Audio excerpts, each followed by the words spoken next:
Hello? Can you guys hear me? Let me know if the volume is okay. Because I input the music a different way now. I don't know if you guys can hear it well. By the way, sorry for I'm a few minutes late, but I was talking to I thought I was streaming and it wasn't going through YouTube, so I spoke to myself for like 5 minutes. So sorry about that. I'm glad I noticed. It could have been more time. Nice, good to know that the volume is okay. Okay, I'm not going to delay this anymore. Let's go. Hi everyone. This is the first time that happens to me. How are you guys doing? Are you excited for the layout stream? We've been looking at very general stuff before, like the drawing stream and the basic animation stream, but now it's the first time we're going to like whole Japanese animation stuff, so I think it's going to be really cool. And apart from that, a few minutes ago I fell asleep in the couch and woke up very, very cold, so I had to rush and make a cup of tea. I'm trying to heat myself a bit.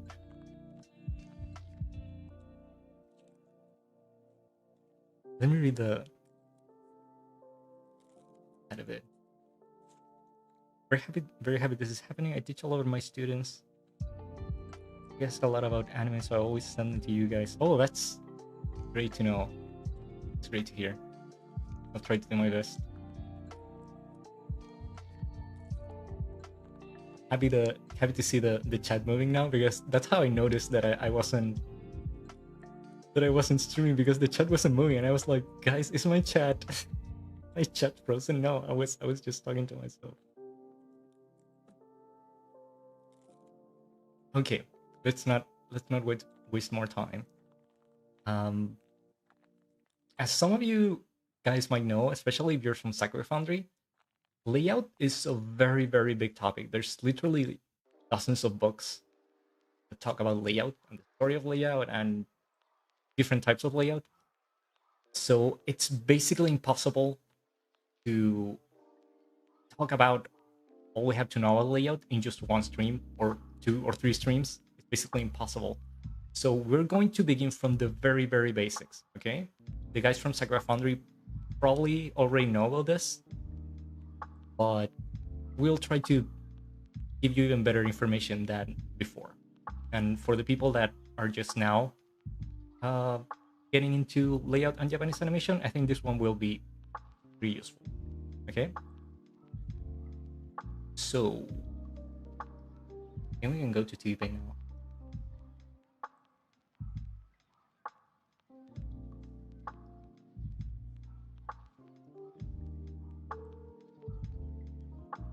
By the way, sometimes you guys know that sometimes I speak a lot, and layout can get very complicated sometimes. Like, and I don't want this to turn into like a university lecture. So remember, you guys can just ask me anything or ask me to clarify some terms if I'm going too fast.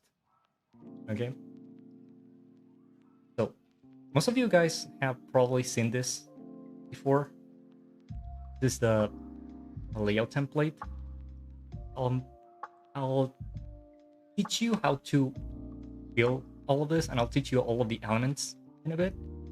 But before we get into how to do layout, I want you guys to understand what layout actually is and why it is so important. And I think the best way to teach you that is to show you where layout sits on the pipeline. The pipeline is basically all the steps we take to make an anime, from just the idea to the final product. And every animation pipeline basically separates in 3 big steps. The first one is pre-production,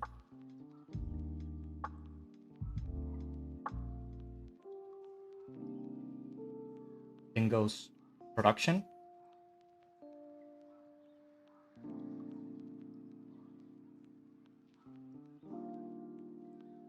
Then is post-production.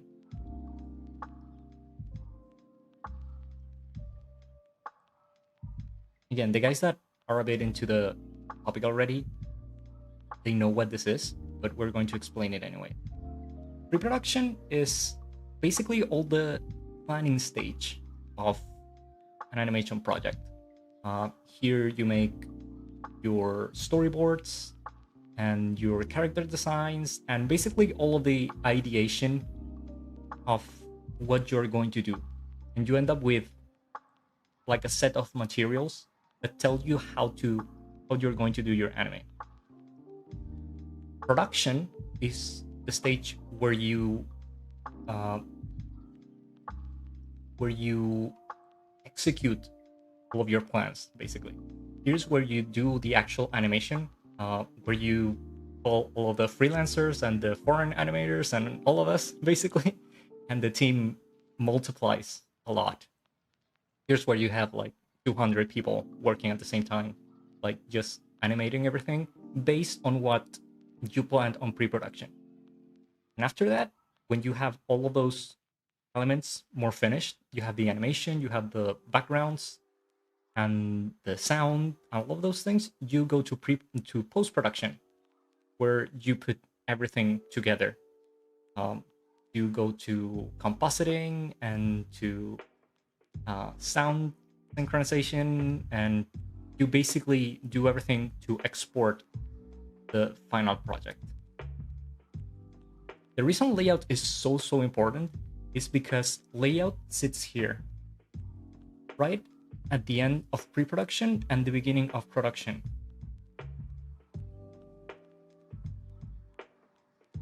Here's layout. And it is so important because everything you have in pre-production is basically open to interpretation. What do I mean by that? I'm going to show you some storyboards, some stuff we have done in Tonari.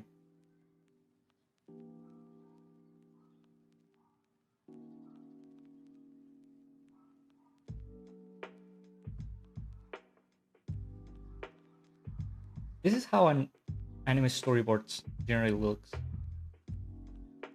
They are not very detailed, but it is enough to understand the story. This is from the video we did for Gura from Hololive like a couple of years ago.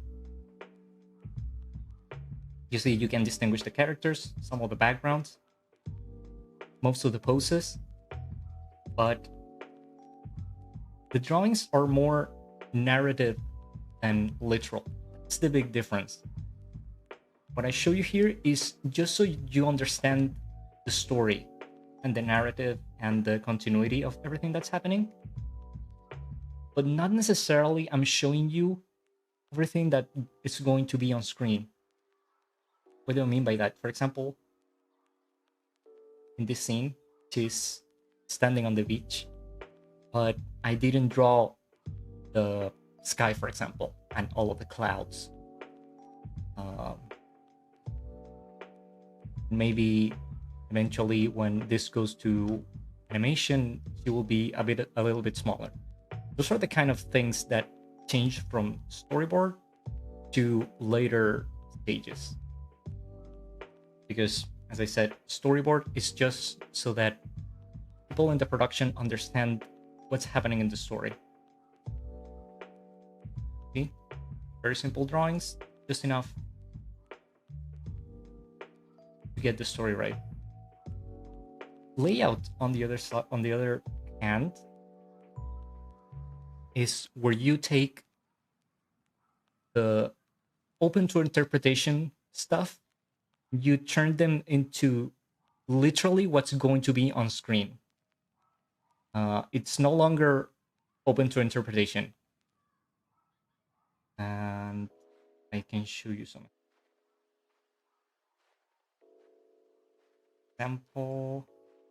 Look at this cut. This is cut 31. And you can see Gura is laying there on a bench. And then she turns and then she looks at something that's on the ground, right? That's the storyboard version, but the layout version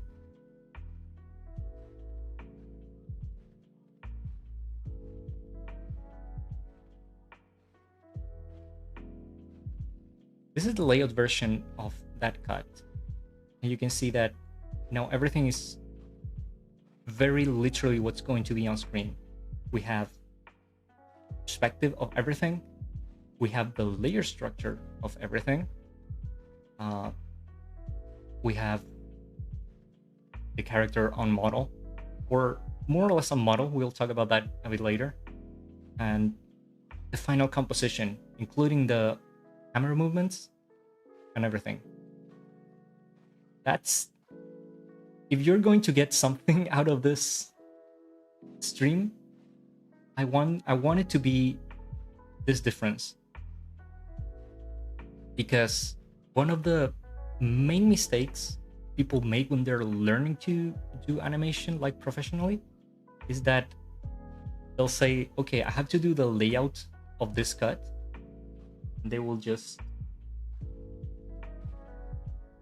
pick the frame from the storyboard and they'll just paste it here in the layout template like this, and they'll say it's ready. That happens a lot, especially at school, and that's not how it is. Like, you have to know that this, what you're seeing in the storyboard, is something that you have to interpret to come up with something like this. Okay, it is the job of the layout person to define all of the stuff. The director is not going to give you most of those instructions. Okay, let me read the chat a bit. Will this be VOD? Yes, this will stay here.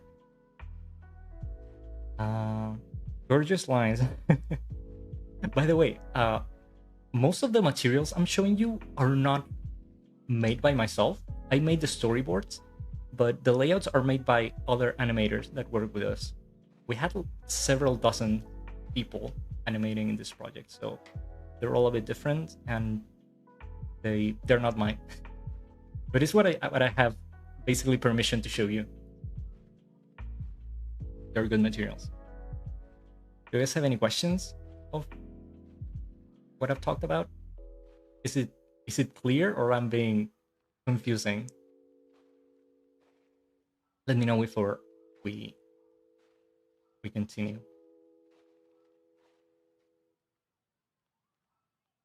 The other thing I want to show you is that there's different types of layouts. So we said that layout is the step where you go from open to interpretation to literally what's going to be on screen, right? But there's different ways to do that. For example, there's the Japanese layouts, there's Western layouts that are very different, and there is old school layout, for example, that were different from what we do today. Most of you guys, if you search for layout animation or something like that on Google, you'll get something like this.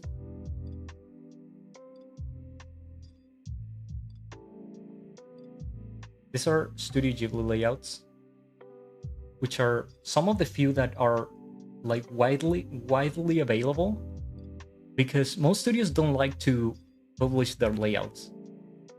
They generally publish Genga, which are more finished, just because they look better. But Studio Ghibli actually publishes the layouts in books and stuff. The problem is, if you are looking for information about layouts, that these layouts are very old in format. This is how layouts used to look like 20 or 30 years ago. What's the big difference is that before, layouts were made in just one layer, in just one sheet of paper. Uh, you can see here we have different layers. We have the background, we have the clouds and the characters, but everything is just drawn in one piece of paper. Now that we do everything digitally, everything has to be separated in digital layers, like a Photoshop file or whatever file you're using on your animation software. And the other big difference is that before, layout and key animation were two different steps. Studio Ghibli had and still has their very specific layout artists that do only layout. They do only this step of putting everything together in one layer like this.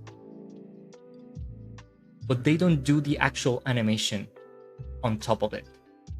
Now, in modern days, layout and key animation are one step. So when the studio asks you to do layout, they'll ask you to do something like this, and then to animate on top of it. And they'll pay you basically for all of that.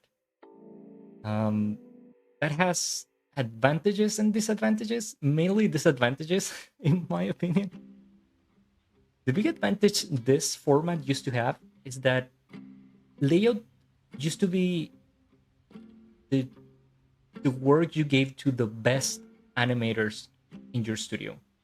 If you read the layout book from Studio Ghibli that you can buy or get anywhere, you'll see that they talk of the layout artist as basically the right hand of the director. So they were very, very important people. And there were just a handful of people in the whole studio that would do layout. That's because to do a good layout, you have to have very good notions of filmmaking in general. Now, everyone does layout. Like, even the guys that are just beginning to learn about animation, they ask them to do layout. And that's because it is cheaper to have just anyone do layout. But the disadvantage is that they need a lot of corrections. Now it's almost impossible to send something to the studio and not receive a correction.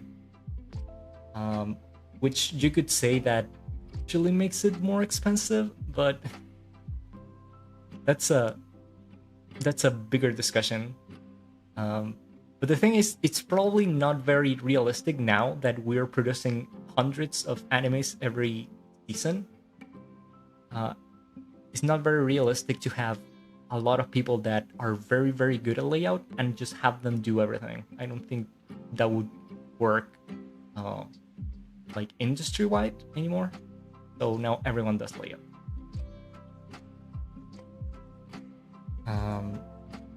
The other type of layouts are Western layouts, which are very different from what we do in Japan. What's the difference?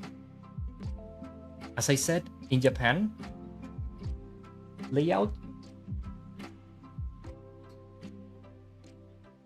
eventually merged with the animation, which is part of production. Here, this is what happened eventually with time and industry decisions. Layout became one with key animation in Japan. In the West, it was the other way around.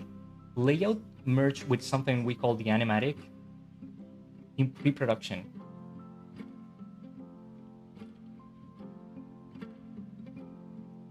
And the animatic basically is a video version of the storyboard with sound. That's an animatic. It's the storyboard with sound and with timing. And in the West, animatic and layout are basically the same. The reason is because Western productions like, I don't know, Steven Universe or something like that, even older, like Dexter's Lab. I heard a good story of this time ago with Dexter's Lab. Um, those productions were they did the pre-production in the US. They made a very detailed pre-production, and then they sent that to some subcontractor in China or Korea or something like that. And then they don't know about the episode until like 6 months later, and the episode arrives from Asia finished. So they had to be very, very specific with their instructions before sending it to Asia, because 6 months later you could just receive something totally different if you were not clear enough. That's why eventually their animatics became so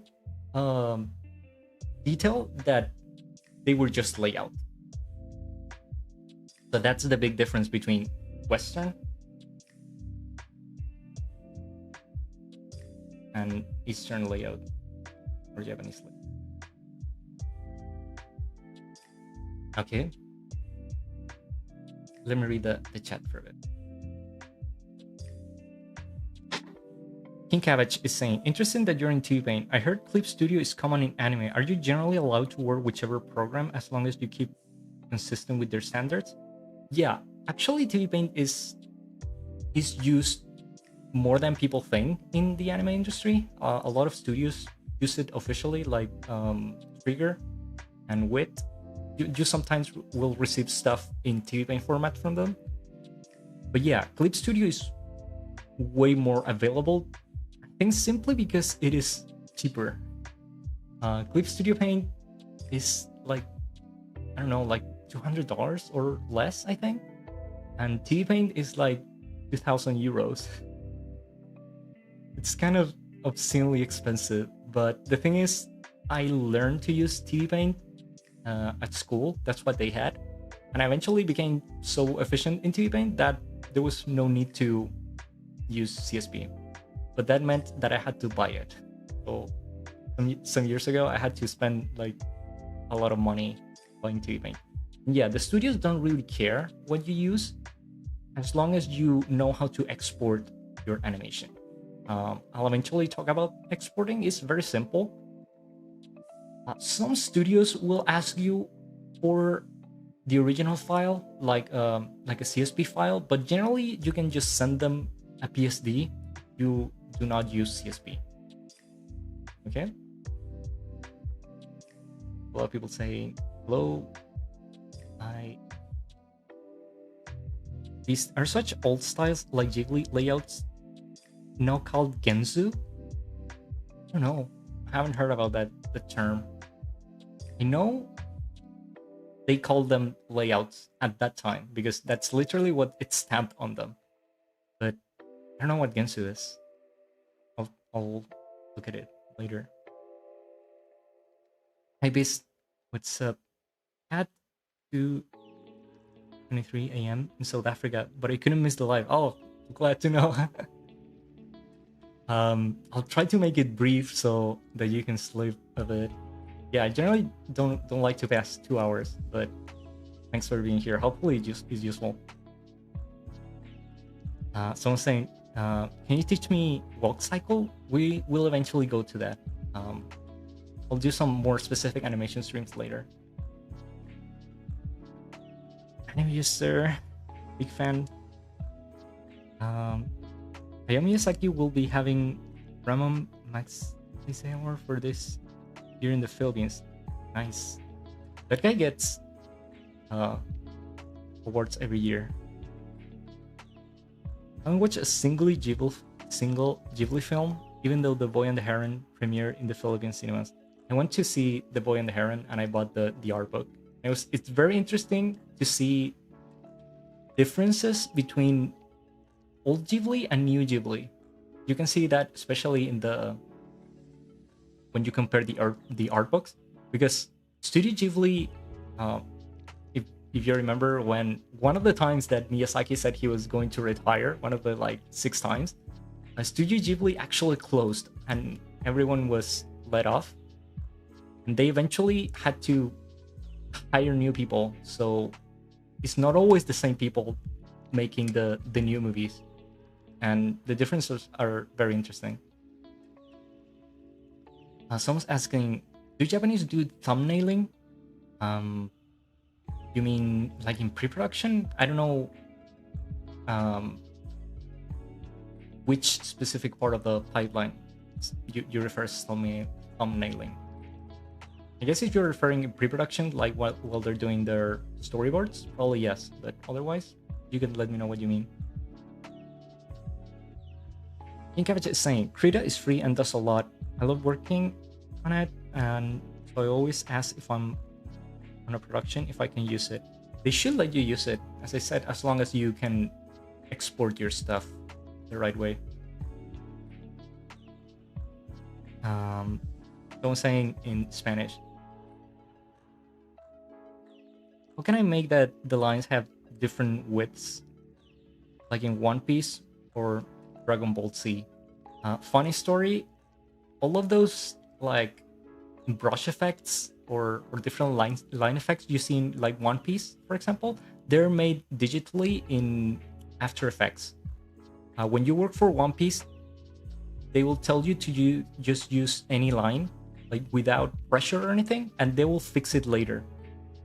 I learned that the hard way when I was working in One Piece because I spent a lot of time like trying to do the line width that they do, and they said like, "Hey, don't worry, we do that in After Effects later."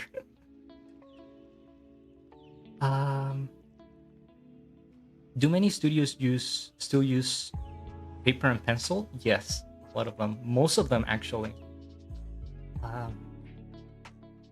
There's very few studios that have transitioned like a lot to digital.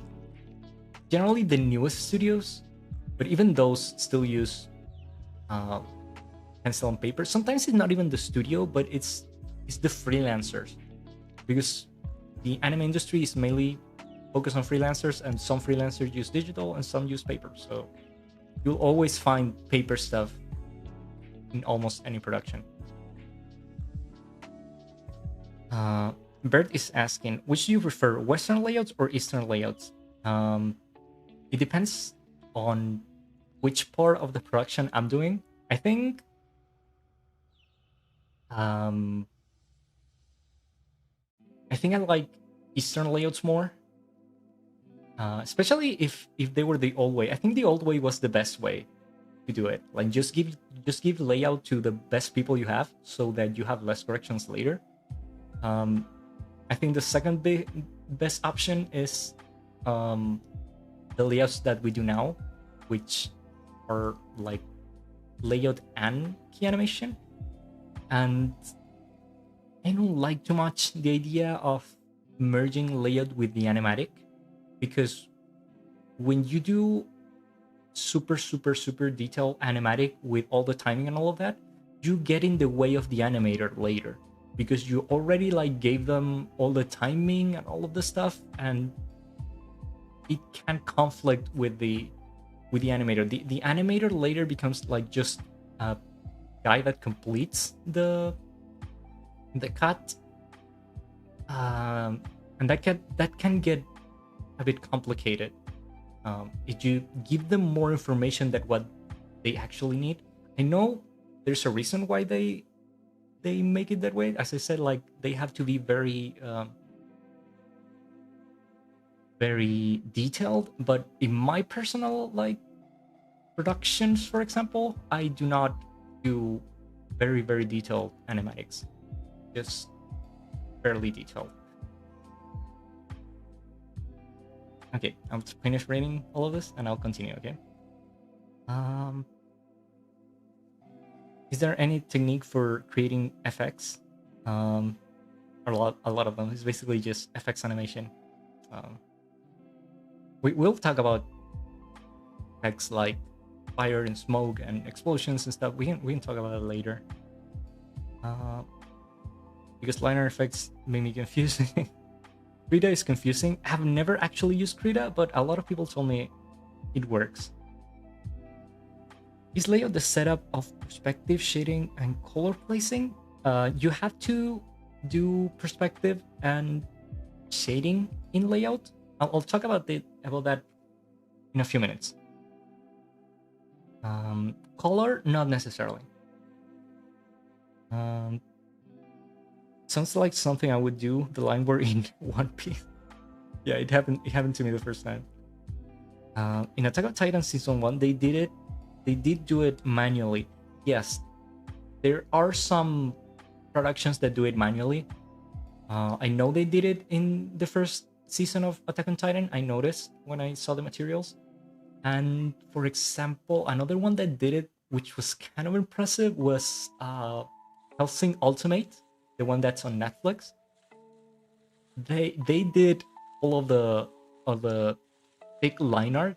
They're basically double lines, which is something like this. This is a normal line. This is like a. This is how it looks if it has like weight, right? So how do you simulate this into the animation? They did it like this. They basically did two lines that kind of simulate the weight, and then they painted like this. It's basically twice the work, but I guess it's more precise than just using the something with pressure. And it was made on paper. It was paper animation. It was crazy. Like, you guys can search for Hellsing Ultimate materials. There are some online, and you will see that they did this. It's crazy.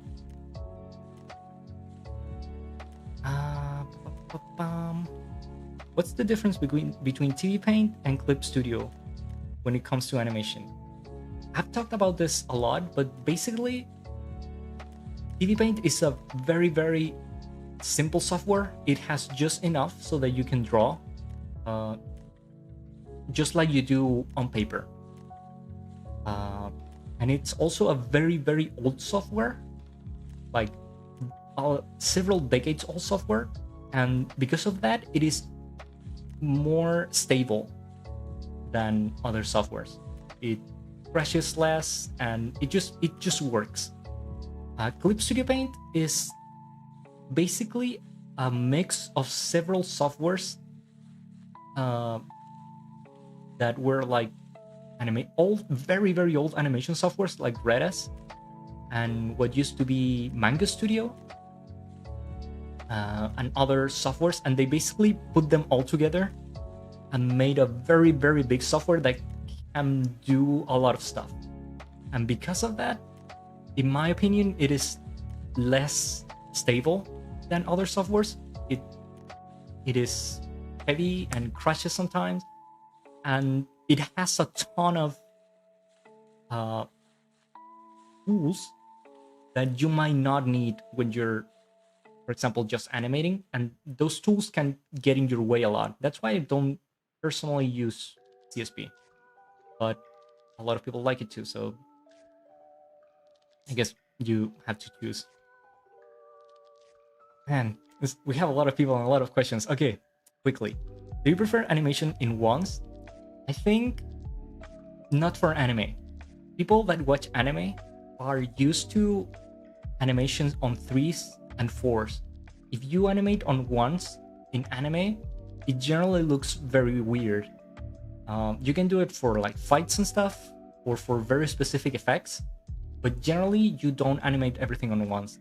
Apart from the fact that it's very, very expensive, it just looks weird. Alexei is saying, when I draw characters, they turn out to be flat and out of proportion. What should I do in this case? Because I want to become a 2D animator. Watch our basic drawing stream where I talk about all of that. It has to do with the energy of your drawings, or your proportions, and a lot of stuff. So you can look there, and I think there's enough information. That's insane. That's crazy. How to learn how to combine the design of the character in different poses. It is necessary, and how to learn how to draw full of clothes. There's no easy solution. The only way of getting better at doing your characters in different positions and learning clothes folds and all of that is just to draw a lot. Like I eventually surrendered. Uh, I basically found out that trying to learn tricks to draw is not very useful. Like the only thing that actually gives you results is just drawing a lot, and your brain gets used to it. Okay, enough for now. Let's keep talking about layout. Where was I? Okay, we were talking about the different types of layout, uh, how it differs from the East and the West. Now I'm going to talk a bit about how we actually do layout, and I'm going to explain you the layout template first. So this is basically the canvas that the anime studio will give you when they want you to animate for them. They'll send you like a folder of digital files, and in those will be the layout template. And it has a lot of elements. First of all is the title. That this is the title of the production. Like for example, I don't know, Gura music video. That could be the title of the production. This number thingy is the number of the episode.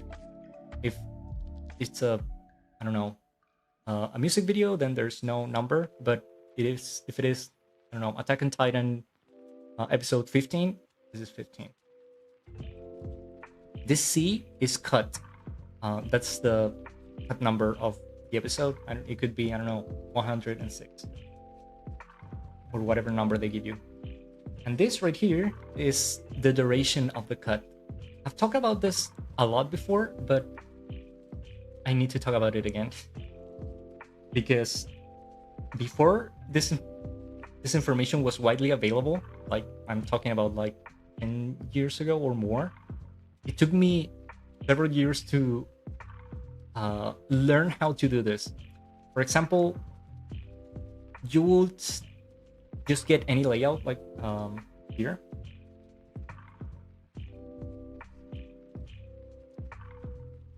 And it would say something like scene, whatever, cut 682, and time, it will say 4 and 0.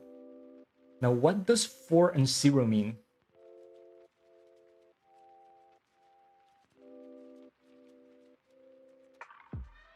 There's basically two spaces here. The first space acts like a counter. If your cut is 1 second in duration, you'll put 1 here. If it's 2 seconds in duration, you'll put 2, 3, whatever. But not all cuts are exactly 1 or 2 or 3 seconds. Most of them are like a second and a half, 2 seconds and a third, something like that. You guys probably know that in animation, every second is 24 frames, basically 24 drawings. Every second, I'll show you 24 drawings or frames. So I have 1 second, it's 24 frames. If I have 2 seconds, it will be double, 48 frames, right? If I have 1 second and a half, how much is that? It is 24 plus half of 24, 12, which is 36. How do I notate this in this format? Is 1 second plus the amount of frames that do not amount to 1 second, which would be 12. This number here can be as high as 23, because if it turns to 24, it will add 1 more here, like this, and this will reset to 0. So another example, 3 seconds, how much is that? It's 24 by 3. That's 72.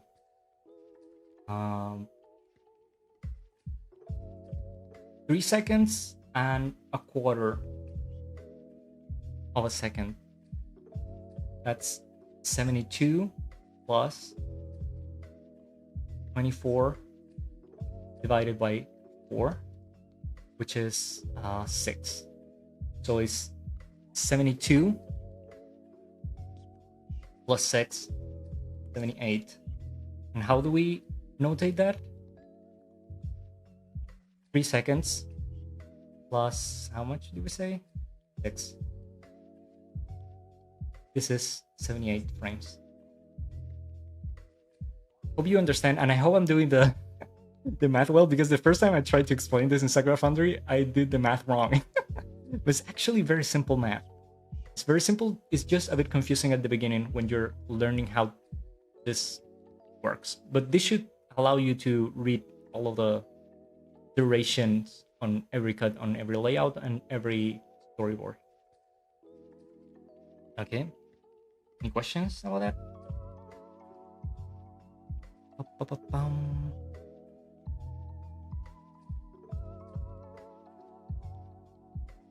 Would you be able to talk about the pay? I'm in the US, and we will talk about the pay if we have time at the end. If not, I can do it on any other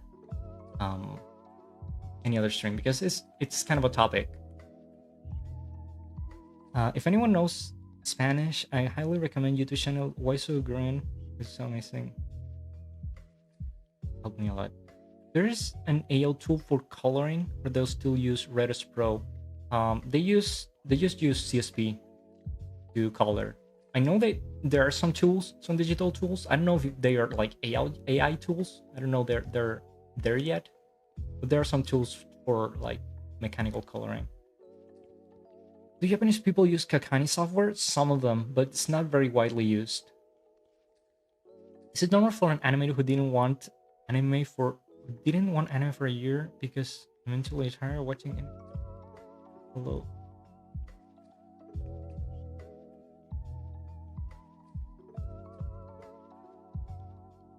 My art better. You can.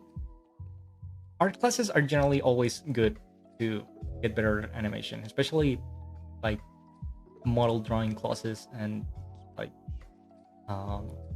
gesture drawing exercises and stuff. They're always good.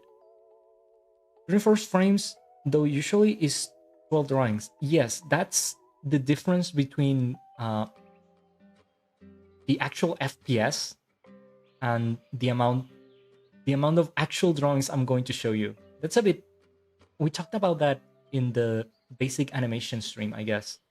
The reason why animation runs at 24 frames, and why in those 24 frames I'm not really showing you 24 drawings, because I'm animating in 2s or 3s.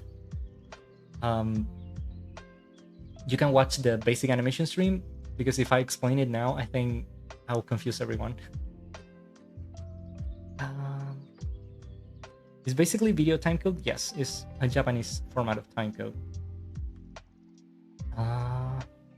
Please get more information about hentai animation studios. I don't know much about that. I know people that have worked on that, but not myself, so I couldn't really talk about like the very in-depth of that. 6 frames makes plenty of sense. How to come up with new animation ideas? Up to you. Bro, is 72 not 78? Yeah, but that's 73 seconds is 72. But 3 seconds plus 6 frames is 78. You ever seen anime guys using Toon-Boom Harmony? Almost never, but they exist. Just give us tips and points to avoid while starting an animation studio. That's for a big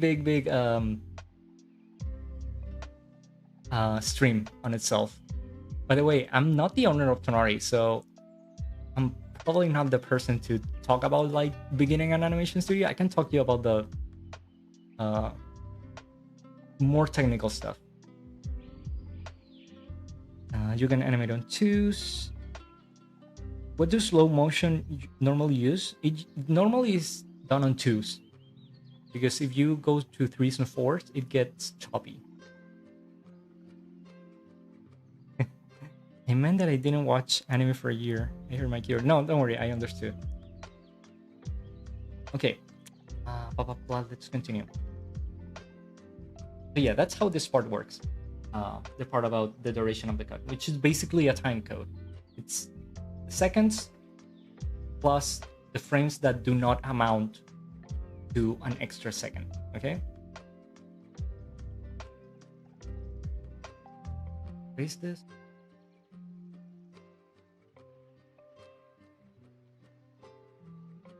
Then we have several squares and lines here, and they all have their purpose. The first one you will notice is this very black line or square there.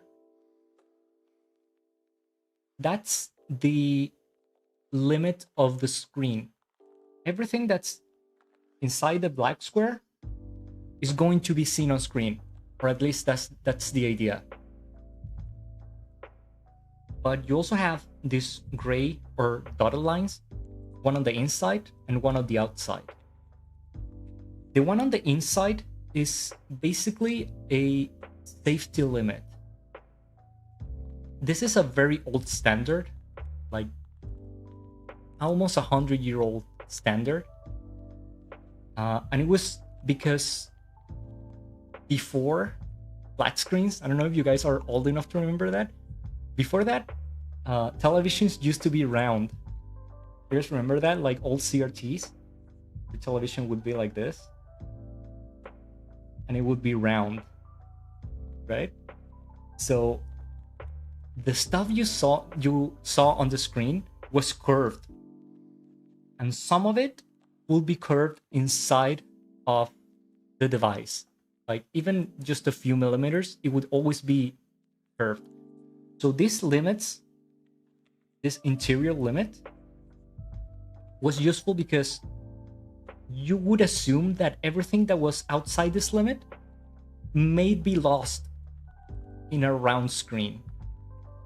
So if you had to put anything important, like for example subtitles, you had to put them inside of the safety limit. If not, it would probably be cut up and people would not be able to see it. We now use flat screens, so that doesn't happen, but still it is a useful standard because you still put everything important inside of the limit so it doesn't get, I don't know, chopped by digital formatting and stuff. Or even if that doesn't happen, if you put something like here, something important, it creates like a visual aberration because it's just too close to the limit of the screen and it looks weird. Like it draws your eyes into that and you probably don't want that. You want the eye of the viewer to be looking at something important and not a weird engine there or something. And the outer limit, this one, is because when you are drawing, for example, a character or something, whatever character, you cannot just end the drawing here at the limit screen. You have to continue the drawing until this limit. Why is that? Because once you send your layout or your animation or whatever, even after it is painted and all, it will be manipulated a lot by a lot of people. The director might just pick it up and say like, oh, I think it looks better here. And he will move your stuff. But what happens? If you didn't draw enough of the character, it might be cut at the bottom or at any of the sides. If you didn't draw it like to the limit, if you didn't give them a bit more of material, right? That happens a lot. It happens a lot especially when you have camera movements. For example, camera shakes. When you have camera shakes, it's something like this. Let's say we didn't draw our character until the safety limit. Then we have a camera shake. When we have a camera shake, the camera will basically do this. It will move a bit and it will go inside and outside of the limit of the screen, right? And if we didn't draw enough of the character, when it goes outside of the limit, the character will be cut. We don't have enough character there, so this space is empty, and the character will look cut. And that happens a lot in anime, actually. Happens a lot. I always say that it happened on the One Punch Man when Saitama fights Genos. They have a lot of camera shakes, and some of the cuts, the characters do not have the bottom part. But it happens a lot. So you have to finish your drawings until the outer limit. That's for layout and for cleanup or for painting, for everything. Okay. Okay. A little bit of the comments.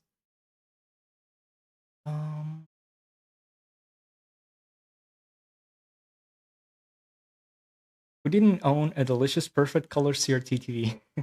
they were they were great. I liked my CRT TV.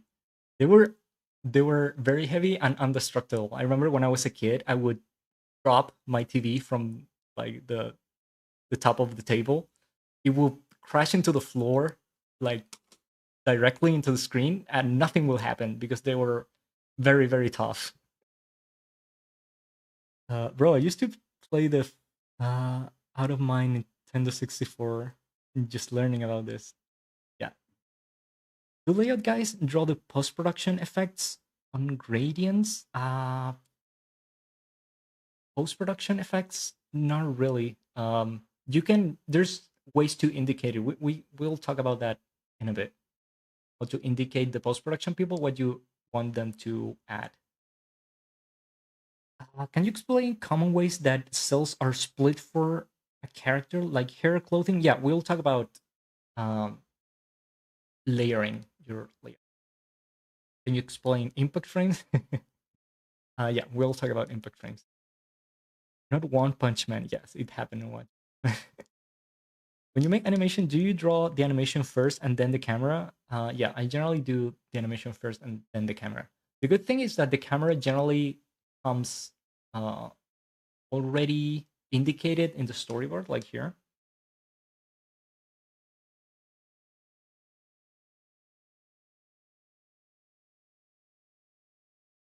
You see, here I have the pan of the camera from A to B to the left. So the director already gives you how the camera should move most of the time. So you don't really have to think a lot about it. Just follow the instruction.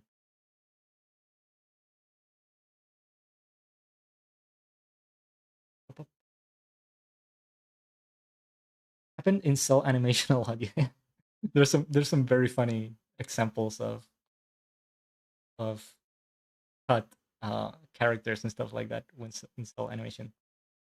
Do studios still use OpenToonz software that Ghibli used? No, no, almost no studio uses that. The reason is because OpenToonz, the version we got is very, very unstable. It crashes a lot. And people always say like, then if it's so unstable, then why Ghibli used it? And the reason is because Ghibli is a multi-million-dollar studio that can contract a engineering firm to fix every bug they have, and we normal people do not have that. Okay. Remember to let me know if the music is too loud or anything. Because sometimes I hear it like exploding on my ear.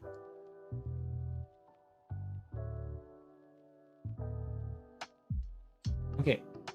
That's basically all of the important elements of the layout template.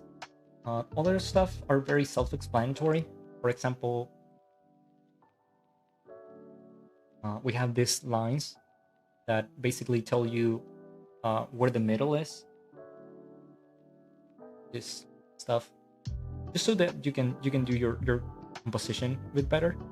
Some people like to follow the 3/3 stuff, the one you use in photography, for example. You put your important stuff here, but that's generally like assumed. So people don't generally have it on their layout stuff. Some do. Like some studios will send you like a big like a big CSV file or PSD file with a lot of different composition templates, but those are the exception. Most of them will just send you a PNG or a JPEG with this. The other very, very, very important thing that you always have to remember is that when you're working for a specific studio, I don't know, like Toei or Mappa or Cloverworks or whatever, you have to use the template that they send you for that specific production. Why is that?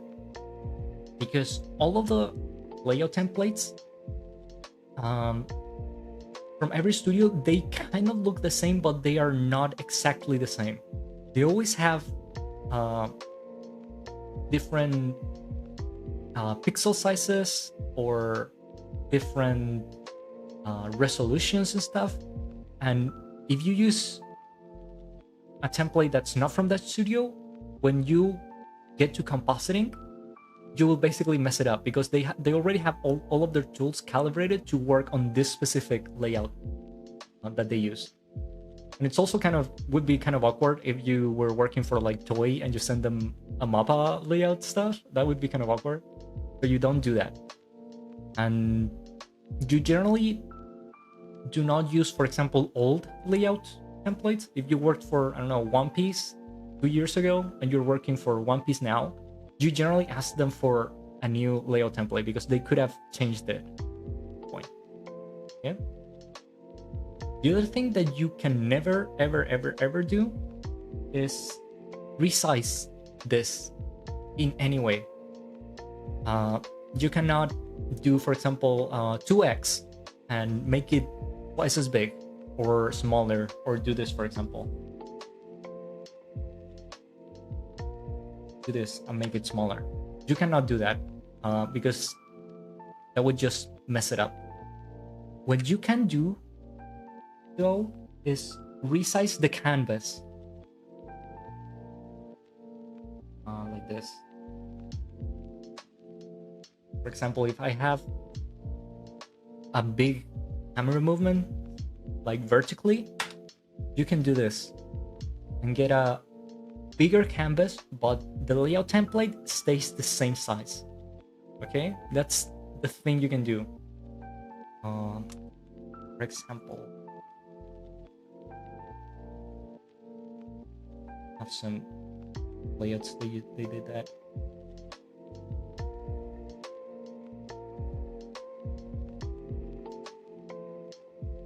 Like this. This is in paper, but it's basically the same that we do digitally. You see, they basically just pasted several sheets of paper together to make it a 3-field vertical template. Basically, it's just 3 screens long, but the size of the sheet of paper, which is the size of your layout template, is the same.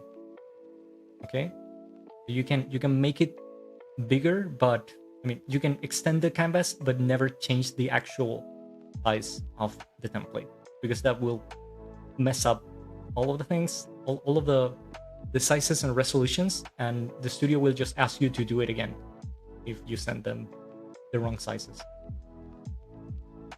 Oh, the other thing I should probably mention is this.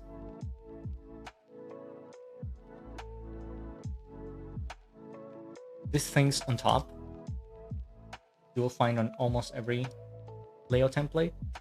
The people from Sakura Foundry already know what they are, but you don't. These are peg holes, specifically digital peg holes.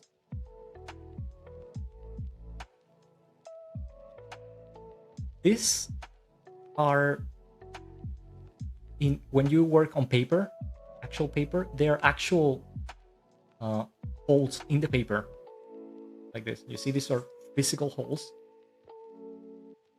and they are used to keep all of your sheets of paper in the same place while you're animating. On an actual animator table or disk, it looks like something like this.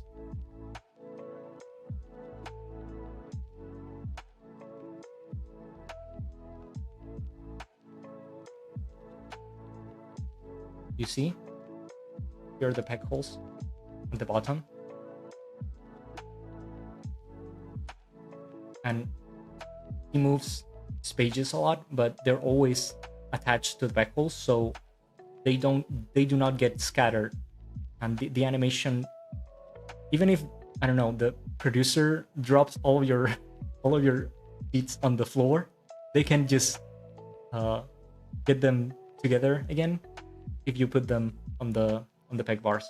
Otherwise, if you didn't have the peg bar, it would be basically impossible to put the animation together again and make it look the same, because all of the layers would be scattered around.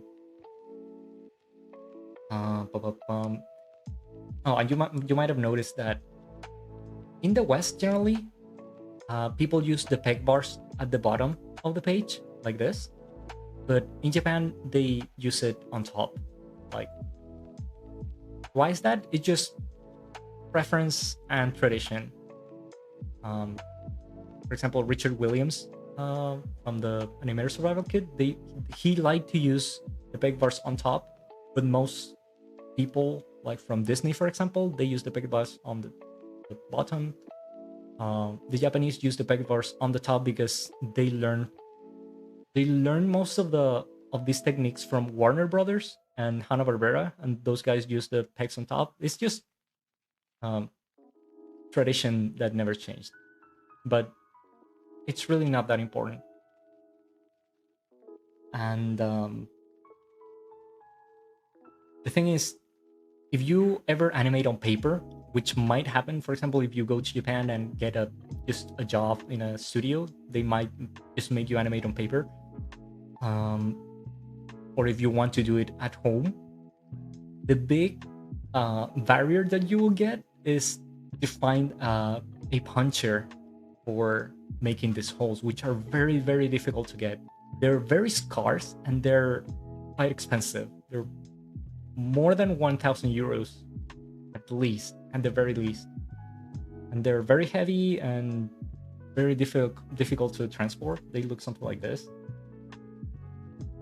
They're generally like all metal or something like that, and very big and very bulky. I know recently there's something like this going around, which are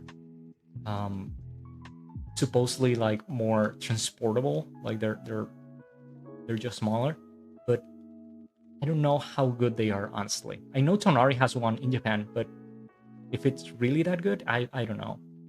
The reason the punchers are so bulky is because this is supposed to last you for decades, and every time it punches, it has to be extremely precise.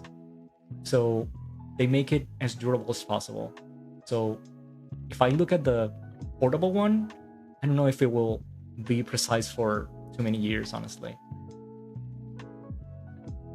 Okay, that was the peg hole tangent.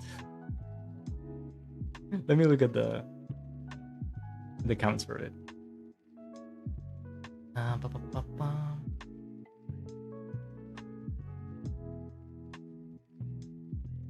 People had to invent OLED TVs to emulate color richness of CRTs. Yeah, I think they're not even there yet. OpenToonz is stable enough for production so long as you only use raster and not vector. Maybe. But most of the other people I've asked, they tell me that it's just not worth it. Ghibli just released an effects book and has a lot of newest OpenToon version being used by Ponok and Ghibli, but a lot of studio like trigger used for pencil test. Oh yeah, I saw that the Ghibli special effects book too, and I forgot to buy it. I wonder if it's still available. It looked very interesting. Yeah, I'm sure Ghibli still use it, and Pana probably, because they're just Ghibli people. um, and yeah, they probably use it for pencil test too, which is it's very light work, so it probably doesn't make it crash. Gorgeous layout. Yes. Iron Blaze. Yes, Iron Blaze. Brother Bear. How do layout artists figure out parallax? Um, what do you mean by parallax? That could mean several things. There was like physical parallax, when you used celluloid. They had physical parallax, which is parallax is basically the physical separation between the top of two layers. When people used to animate on celluloid, that was important because you had layers of celluloid. Yes.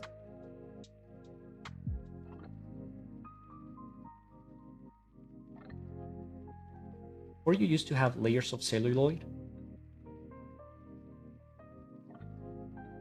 One sheet of celluloid, and you have to put another one under it and another one under it, and they will accumulate, right? And if you paint something on top of one of them, like here is a drawing paint, or here, I don't know, the bottom of it, and you had a light source here, this drawing would almost inevitably cast a tiny shadow on the other bottom layers of celluloid, and that shadow is visible in a lot of old animations. Some people like it, some don't. Most people do not notice it, but it was there. That's the parallax I know, at least. Maybe we're talking about different terms. I would be scared of flipping those paper and accidentally pushing a crease. The crease. Okay, let me read the whole thing. I would be scared of flipping those pages and accidentally putting a crease fold on the paper. Lol. The creases on the paper when you're animating on paper are inevitable. Absolutely inevitable. I animated on paper for years, and they will just happen, and you have to get used to them. They're not a big deal. They don't affect the animation at all. And you some people say that you can even identify what animator worked on what cut by looking at the creases on the paper, which is kind of cool. Japanese artists drew on desks so they could see from below, whereas higher draftsmen who used slanted desks and could flip and see from above. That's why peg bars differ. Yeah, I guess. I have my own theory about why the Japanese use flat desks instead of slanted discs.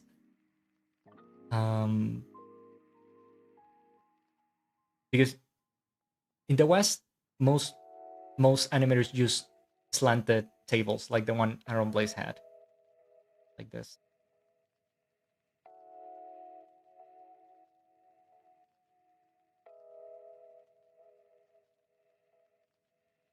Like this. You see, it's a slanted table with a disc. This is what most animators in the West use. I also have one of these tables.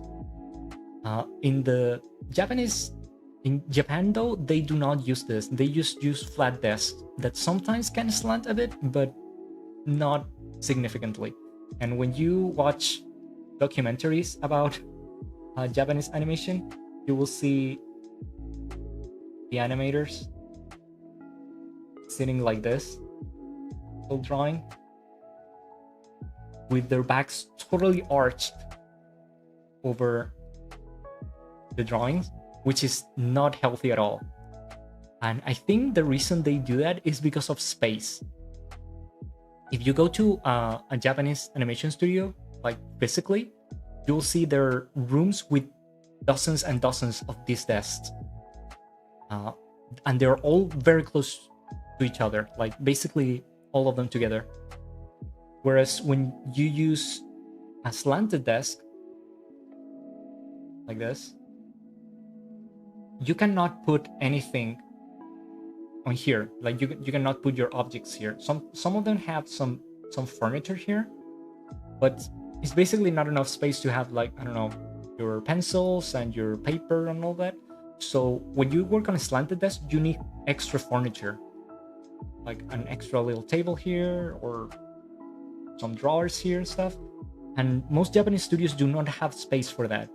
So that's why I think they use this format of desks, even though it fills the backs of their animators. That's my personal theory. Unfortunately, I have to go to bed. I have to work in a few hours. Thanks for all your effort and catching the beauty. Good night. Sorry, I had to give you up from work. Hope you're good in the morning. Iron Blaze is doing a follow-up to his brother bear called Snow Bear. Oh, I didn't know that. Also, cells had a little thing into them. So more layers, the darker finishes. Yes. I remember a teacher told me the limit of cells they used on Disney, it was like it was not a lot. It was less than 10, I think. If you put more than 10 cellulose on top of them, they will become all blurry and they wouldn't work.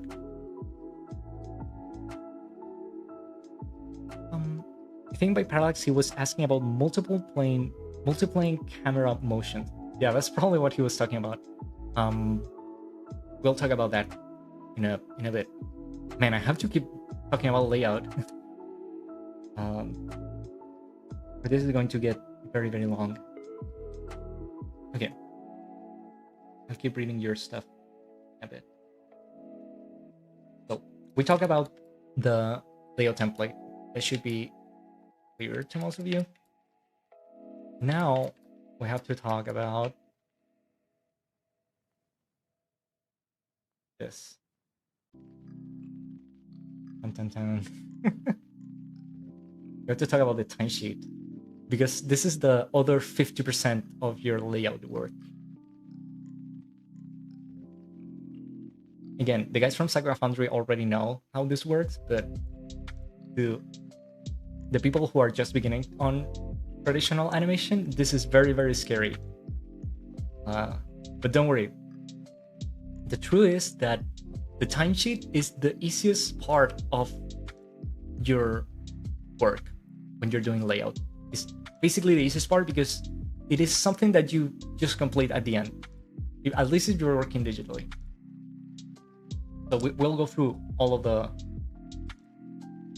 elements here so that you are not afraid anymore. Okay, this is the same as the layout template. Title is the title of whatever you're working on through a music video.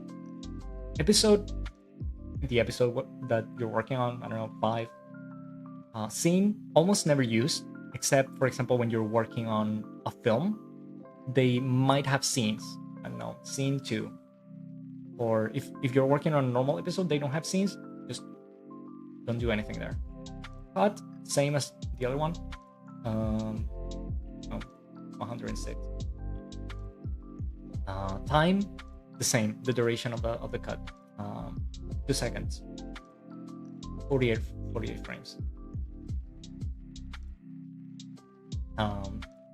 Genga, this is where you put your name or your animator name, because it basically means the guy that's drawing. So I put here Beast. Doga, this is for the Doga man, the guy that will later do cleanup and in between your cut, which is generally not the same person here. Generally someone from the Japanese staff or some other studio, and they can put their names here. Compositing, the people that do compositing, which is probably not you. And page, some of the, if your cut is very long, you might have several pages of this, because what this is basically is a timeline, just like the timeline you have on a software, on any animation software like this one.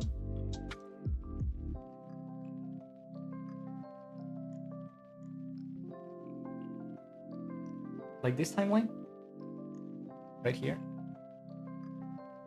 It's basically the same. You have layers. Here A, B, E. You have to imagine that your camera is here on top.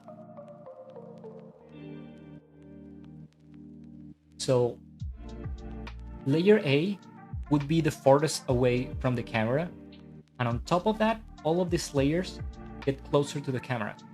So everything that's on B, of course, will get on top of A, all that.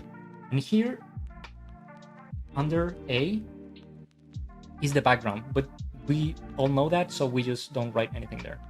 Okay. And it has time, just like any timeline. One. It begins from 1, 2, 3, 4, 5. These are frames, not seconds or anything. Just like here at the bottom of my software. It's basically the same. And every timesheet is like the layout template. They're basically the same, but they just have little difference. This one specifically is the Tonari timesheet that we made while we were working on the Niji-Sanji thing, I think.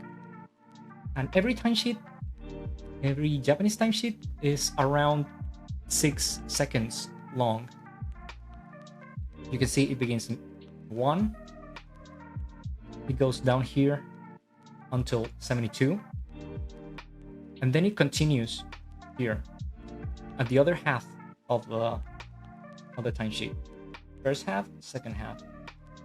It continues here, 73, 74, all the way until 144, which is 6 seconds.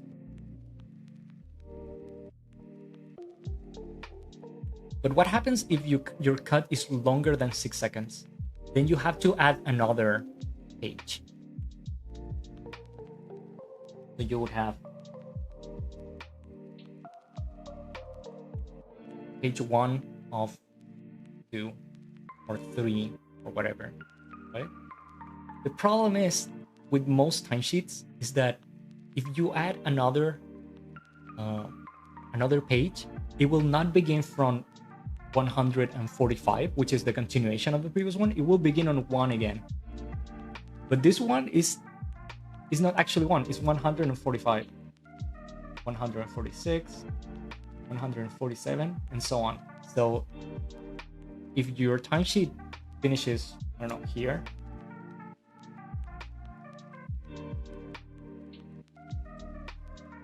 you have to know which frame actually is this, because it's not 18, for example.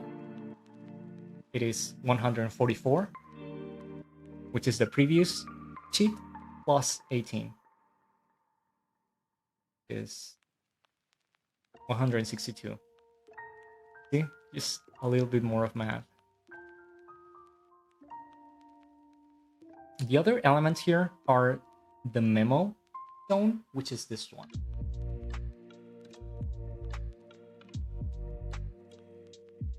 Here in this part, you will put all of your camera instructions.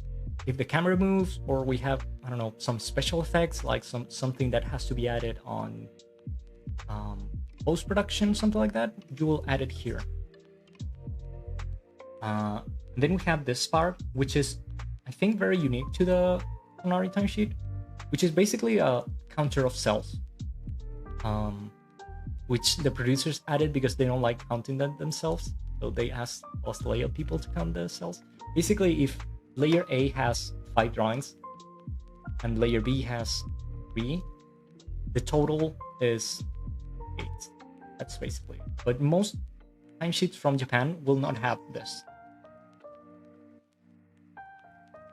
The other important part of this part that says Action Genga is the part that you will use most when you're doing layout.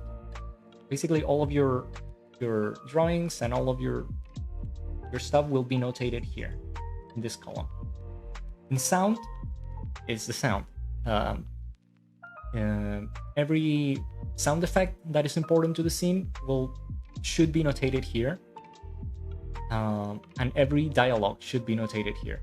It generally always comes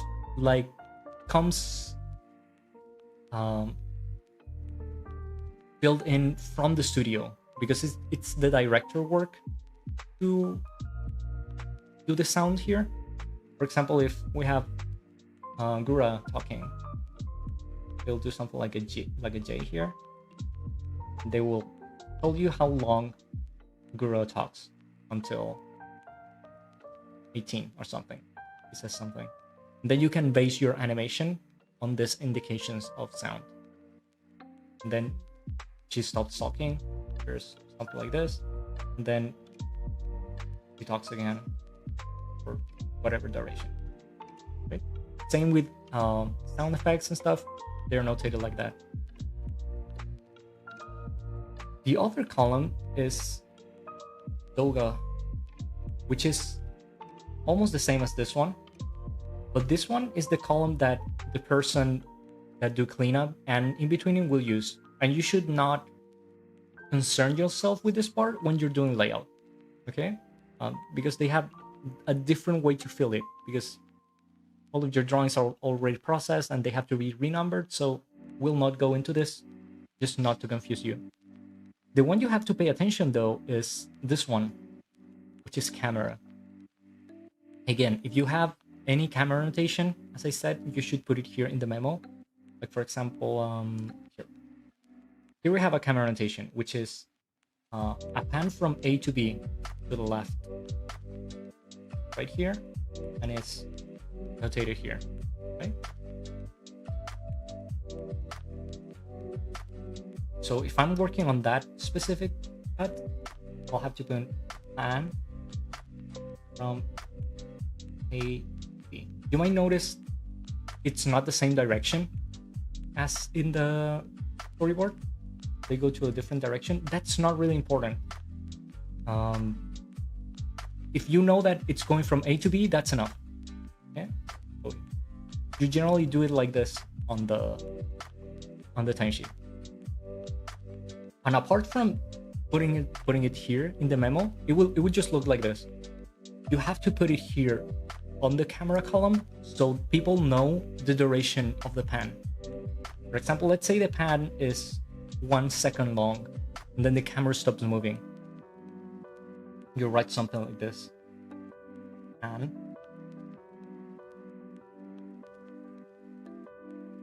a line that goes all through the duration of the movement. Then you can do something like this. There's several ways to do this line, but the priority is that it is as precise as possible. So a lot of people do this kind of triangles here that tell you exactly where the line begins and stops. And it goes from A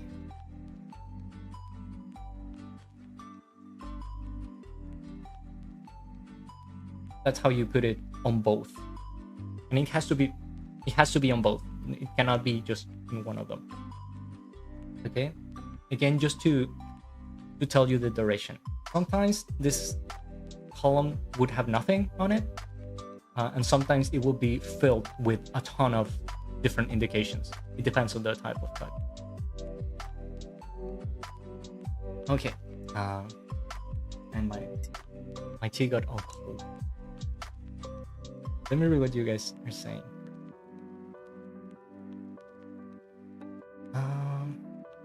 Someone's asking, what's your personal favorite anime?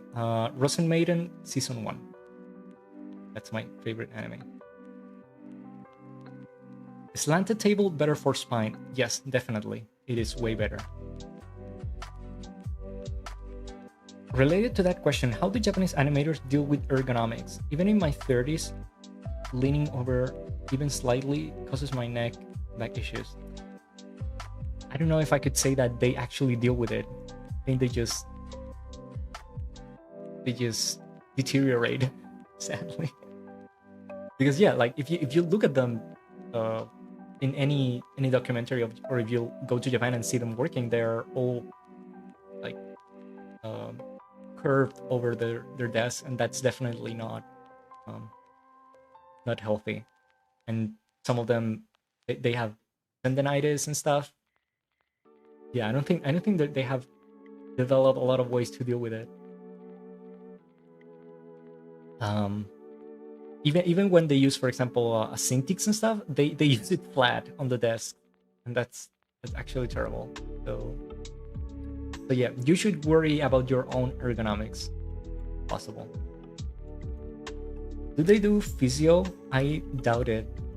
I doubt they have the resources to do it. And they just use a remover desk? I don't think they do, because I've been in Japanese animation studios and they only use their normal desks. A lot of older Japanese people are usually not very tall, so I didn't cause as bad as an issue on the spine and the neck compared to those in the West early days. I don't know. Tall people, I think. I don't know if it actually affects the desk, like the damage that being on that kind of desk would do to you. When I went to Japan, they were pretty tall actually. A lot of Japanese people were taller than me, so I think it depends. This ergonomics should be one of the most important topics of modern world. Yeah, right. Yeah, honestly, I think they should have better desks in Japan. Know that artists use stands and tablets on the desk. I agree with your theory. It reflects the Japanese economy and American economy. Yeah, probably. Do studios still hire cleanup artists? Why don't they make animators do the cleanup? Yeah, they still have specific teams for cleanup and in-betweening. Why don't the animators do it? Because the animators are busy animating.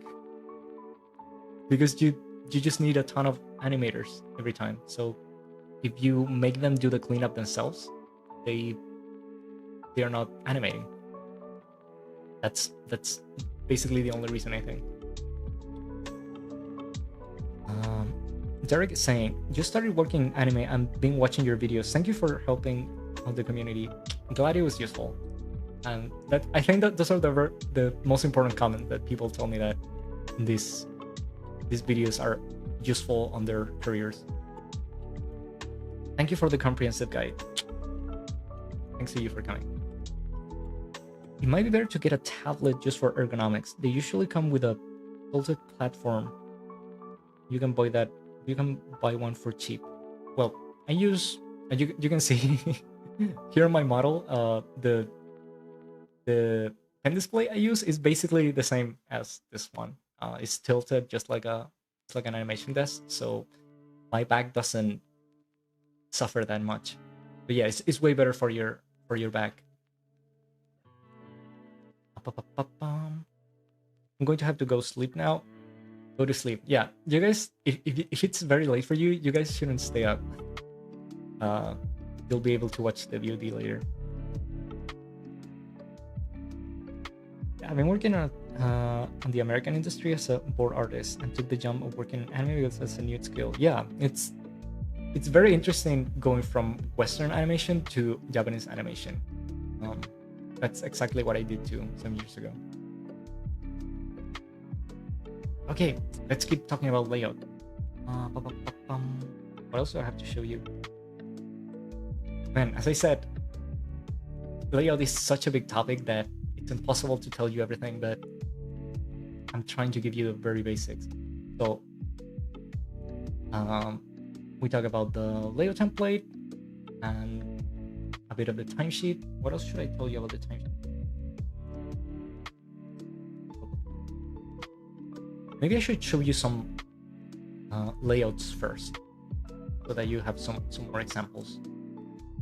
You read this.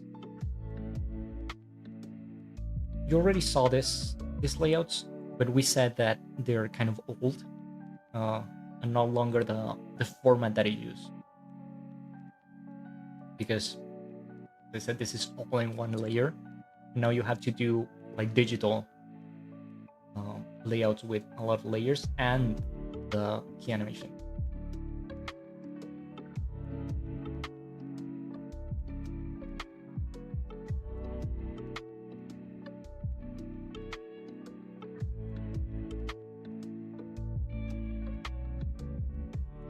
See what other layouts I have here. I went through my very old archive of Tonari stuff to get something that I could show you. I wish I could show you. I really wish I could show you all of the stuff I'm doing now. For example, like the stuff I'm doing for anime right now. But sadly, I can. There's no way I can show you that, because studios get very paranoid. Even if the anime is already aired, they don't like when people show anime materials. Fine. Here's another example, like a simple example.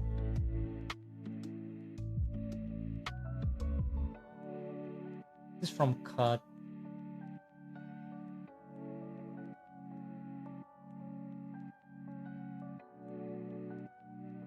This is from Cut 37 of the Gura video. This one. You will see the difference.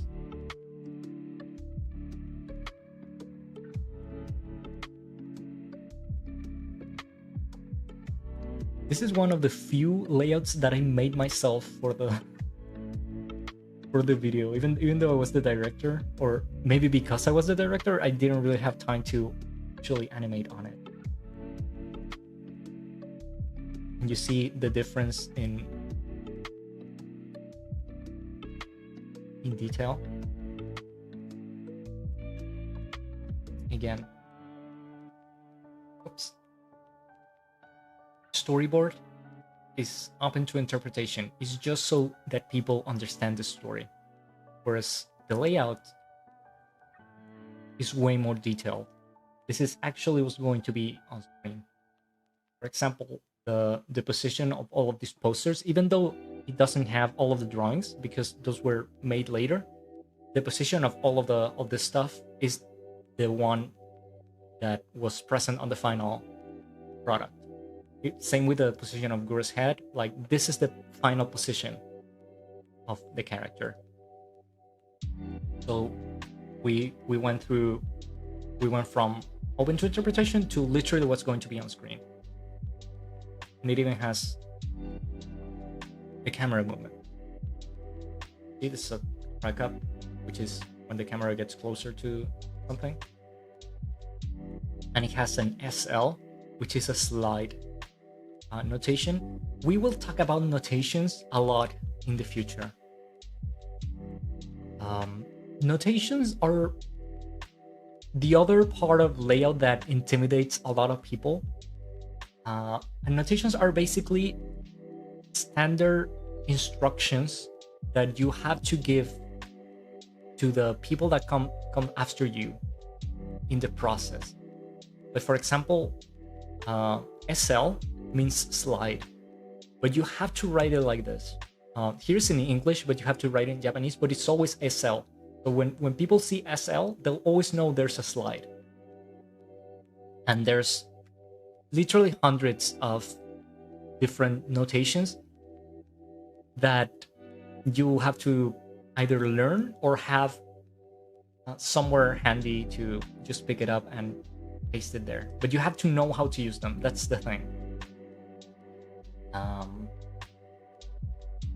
But I have good news, which is actually something that I should have announced, but I'm going to tell you now. I actually got permission from Tonari to give you the or internal notations manual, which is something that is not really available in a lot of places, because notations in Japanese animations are like passed from like animator to animator and studios from studio. There's not really a very standard document that everyone follows. They're just like indications, or some like unofficial documents that tell you about animation. So when we were beginning at Tonari, we went through um, a lot of the materials we had, and we got um, we compiled some of the most important notations into a manual. So I can actually give you that manual now. Probably I'll put it on the description of every video from now on, so that you can just download it from a drive. You can learn bit by bit how to do all of this things. You will not learn them all at once because they're not all that simple, but you'll have them handy to use when you need. Okay. So yeah, we have this. We have a track up. We have a slide because Gura moves a bit when the camera is getting closer. And we have the timesheet for this, so you can see what's happening.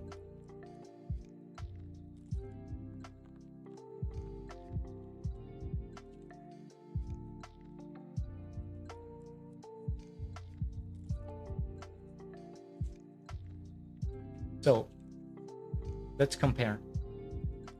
Title the same, cut same, duration the same, 2.0, 2 seconds, and my name in both of them, just one page because it's just 2 seconds. We have the camera notations, track up from A to B, and ASOL slide from 1 to 2. You can use A to B, 1 to 2 like interchangeably. It doesn't really matter. Generally it's A to B, but I use 1 to 2 just to not get them mixed. You have the duration here in the camera column. We talked.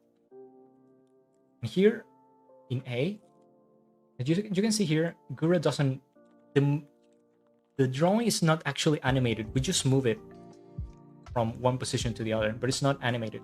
So we just have one drawing, which is A1. A1.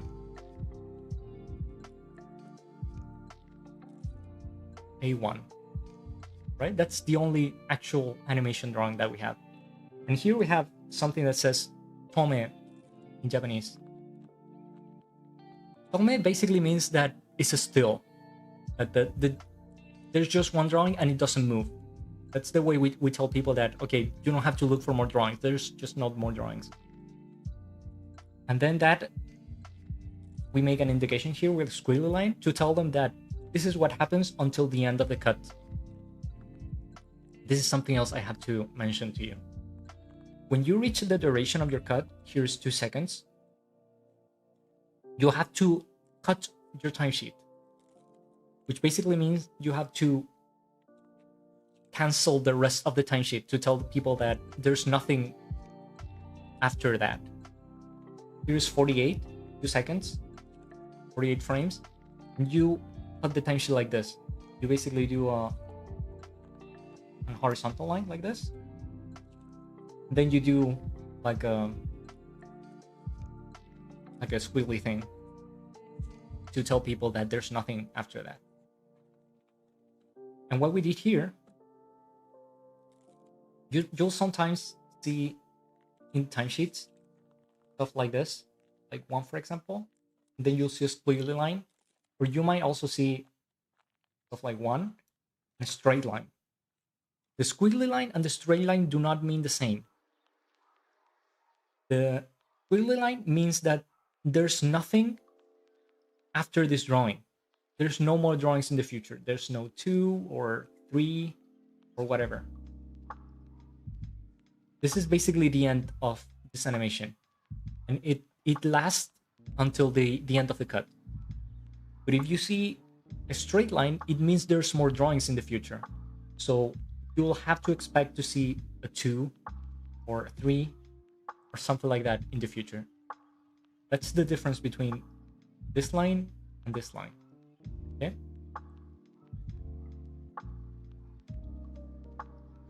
Let me read the comments a bit. Also need a bit of water.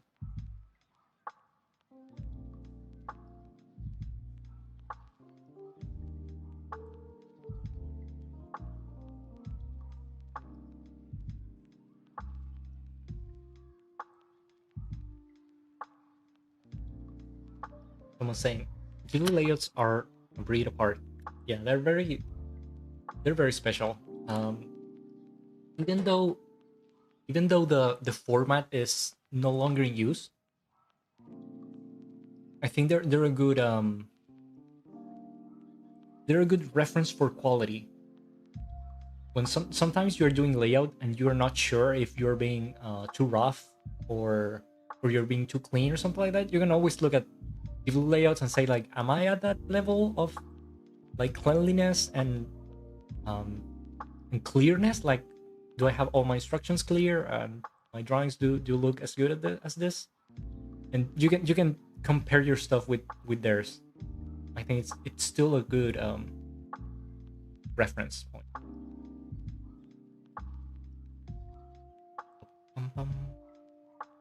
Is it possible to download the layout form for practicing? Yes, I'm going to give you that.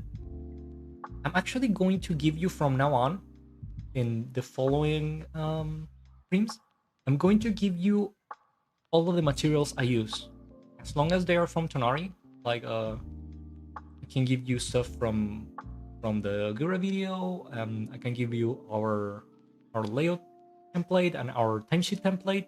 I can give you all of that. So I'll upload all of that, and I'll keep updating it every time I use something new, so that you can have access to all those files.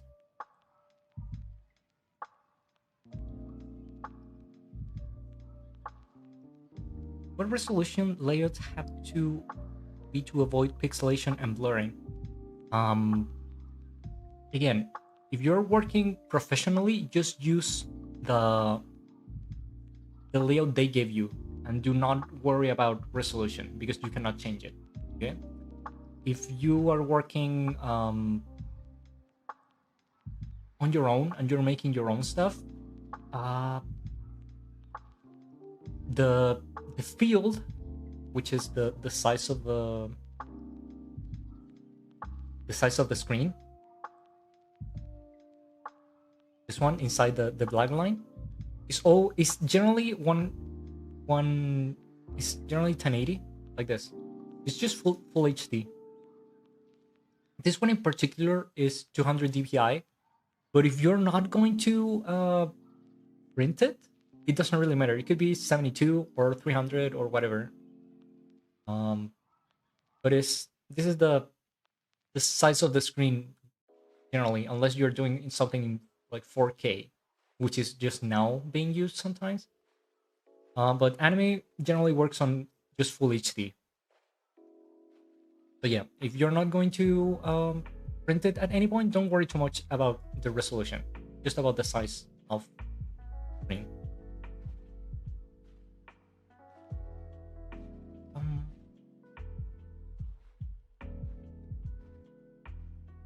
What else do I have for you?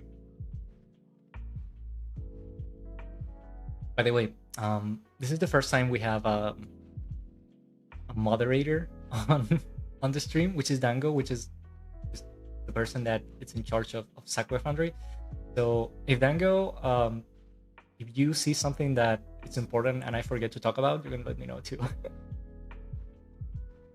I was watching the previous stream I did, like the previous version I did for this, like a year or so ago, for Sakura Foundry, which is a private stream, and I was like, I was trying not to forget important stuff to tell you, but again, Um, if there's something I want to get from this stream is that you understand why layouts are important.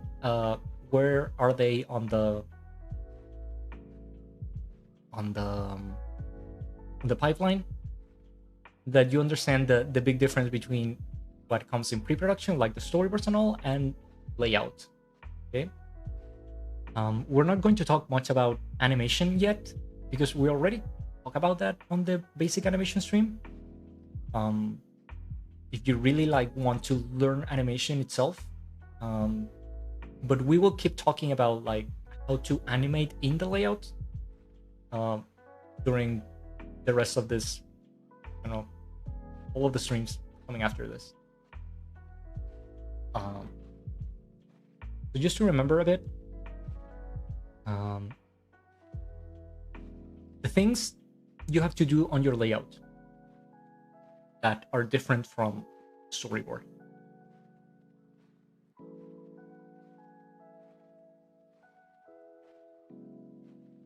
Very important. You have to set your composition.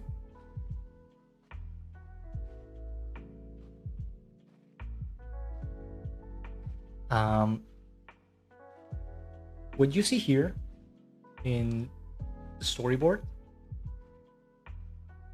again, is not final in any way. It's just an indication of what's happening on the story. So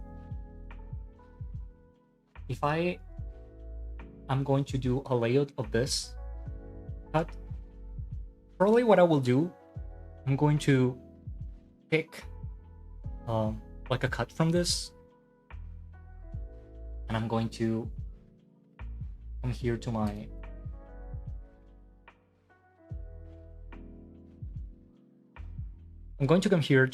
layout template, and I'm going to try to place it like this.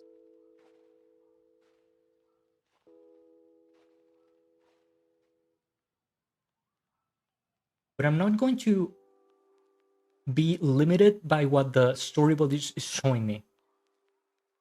I'm not going to put this exactly in the way the storyboard is, like right in the border of this, because again, the size of this drawing in the storyboards are generally drawn very small.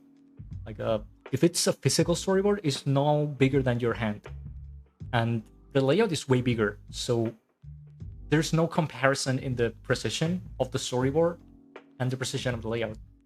But what I'm going to do is to try to get like a general vision of how I'm going to, as a layout artist, frame this better than what it is on the storyboard. Something very useful to do for this, to make a mask like this.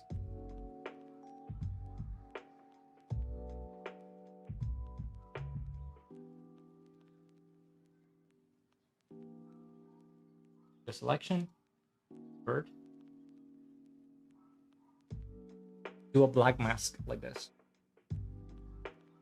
that covers everything that's outside of the border of the screen. And with this, you can take the reference you have from the storyboard and see how you can place it the most ideal way in your layout. Sometimes you'll make it a bit bigger, sometimes you'll make it a bit smaller. You'll move it around until it feels okay. Okay, it's your duty as the layout artist to figure this out, because again, you should not be limited by what the storyboard is showing you, because it's not made for that. So eventually, when you think everything looks okay, you'll have something that you can develop into something like this.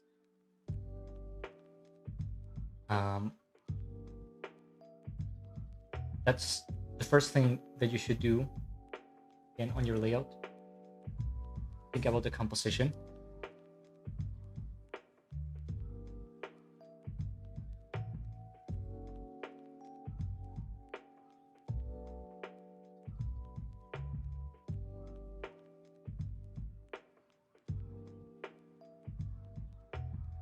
The second very important thing that you should do on your layout is think about the layering.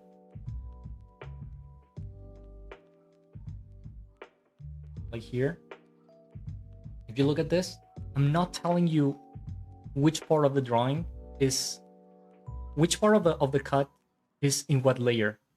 I'm just showing you that Gura is on a bench and there's something here. But I'm not telling you that Gura is layer A and the bench is layer whatever. I'm not telling you that on the storyboard. You have to decide that on the layout, like here. Here, the person that did this layout decided that Gura was going to be on A, that these things, which are the hairpins that are closer to the camera, are going to be on B, and that the bench is actually going to be part of the background, but we're going to cut this part of Gura here, so it looks that like Gura is on top of it. Okay, and that's this notation that says BG Kumi. Kumi basically means, or it basically means that you're cutting a part of a character layer of a cell to create an effect, like there's something in front of it or something like that. Should also maybe explain you why we call them cells or layers. Most of the time you'll hear me say, instead of layers, you'll hear me say cell, which is the official name of the layers in Japanese animation. And it's basically because, as we talked a few minutes ago, we're talking about what came from celluloid. When all of this was more traditional and there was no like digital tools, all of this was made on celluloid sheets, like painted by hand, instead of transparent on digital layers. So it just kept the name from celluloid, and we call them cells. And when you're communicating with the Japanese staff, you have to call them cells. Okay.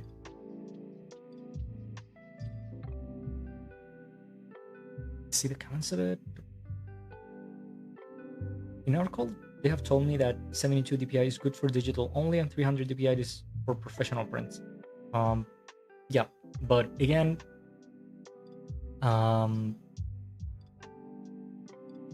professional prints can mean a lot of things. Generally, when the Japanese staff gets your layout and they sometimes print it, they are not the best, most beautiful prints ever. They are very rough prints that they just use to trace. So I don't know if that could be considered like a professional print. But yeah, if you're working on digital, you don't really have to worry too much about the resolution.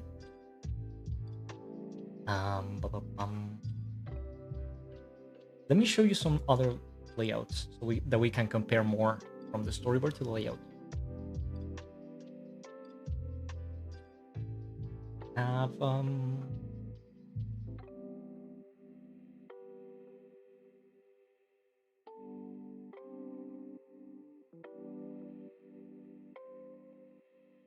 5 from the Gura video for it here. You see, they actually look alike, but the level of detail is very, very different. The person that did this layout actually took the time to reframe the stuff and figure out how it would look even better than this. And we have the camera movement, which is a pan up, indicated here.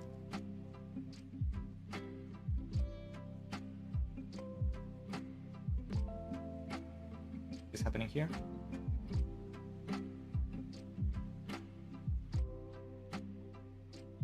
And we have the animation.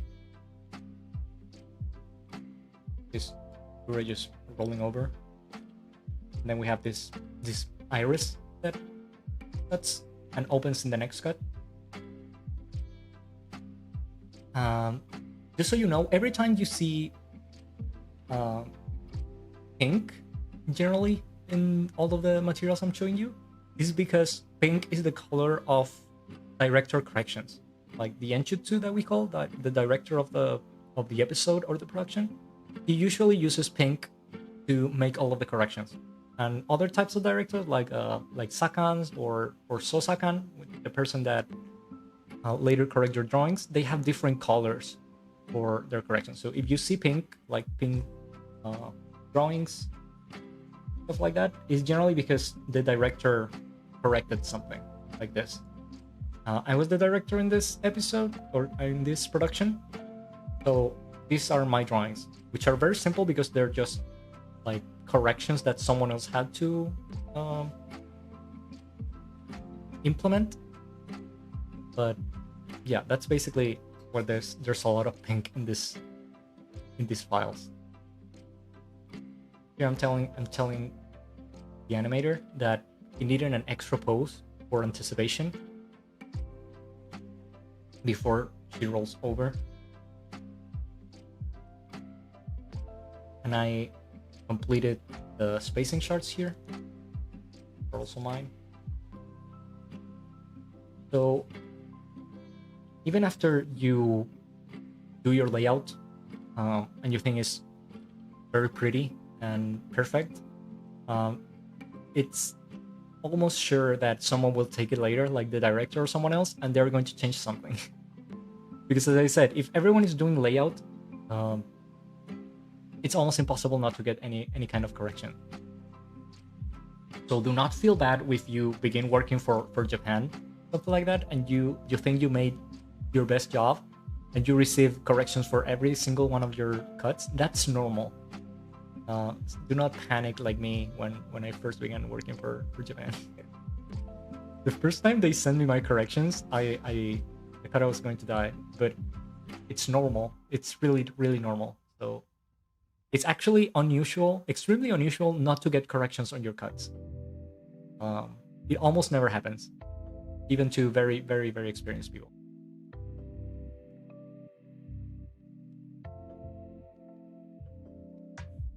Okay. I actually have the annotation. Okay, and from A to B. We also have the timesheet.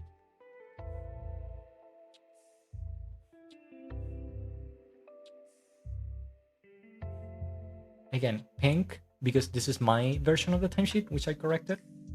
Most of the time, you will not receive like a pink sheet. This is something I did just to make sure that people knew that this was my timesheet. Generally, the director will just overwrite the timesheet, but they will not tint it like I did. Here you can see the camera notations. Oh, this is actually from Cut 6. Yeah, there was something.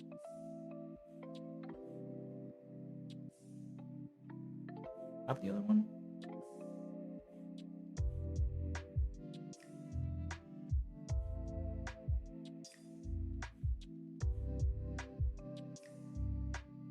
No, I think I don't. Do I have? Sorry, this is not the timesheet run. These are very, very. These are very old files that were basically touched by everyone. So there, some are a bit of a mess. I tried to pick the ones that are more visible to you because others are just extremely confusing.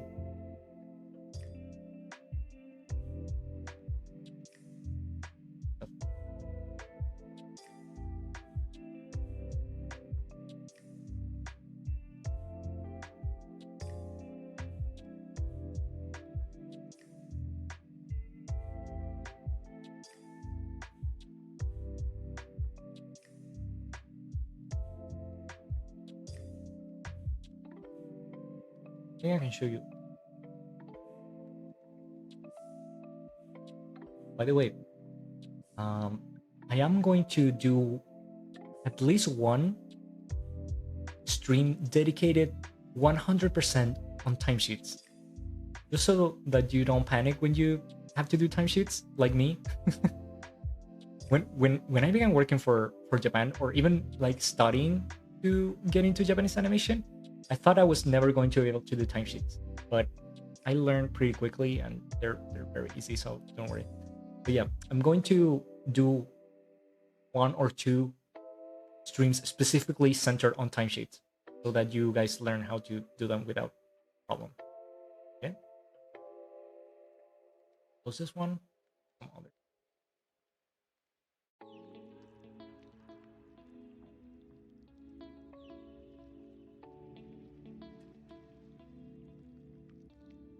This is the video preview, but I think works.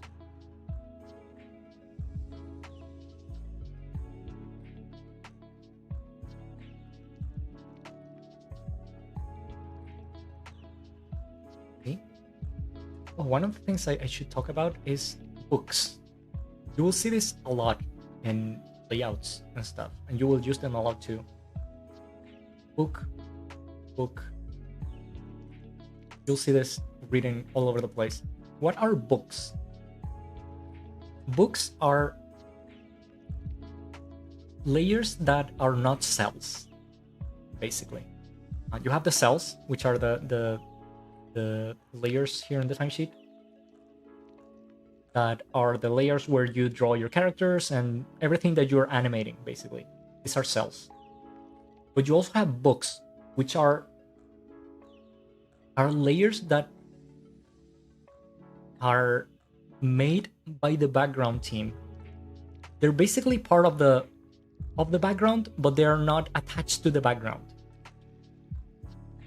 For example, Ghibli.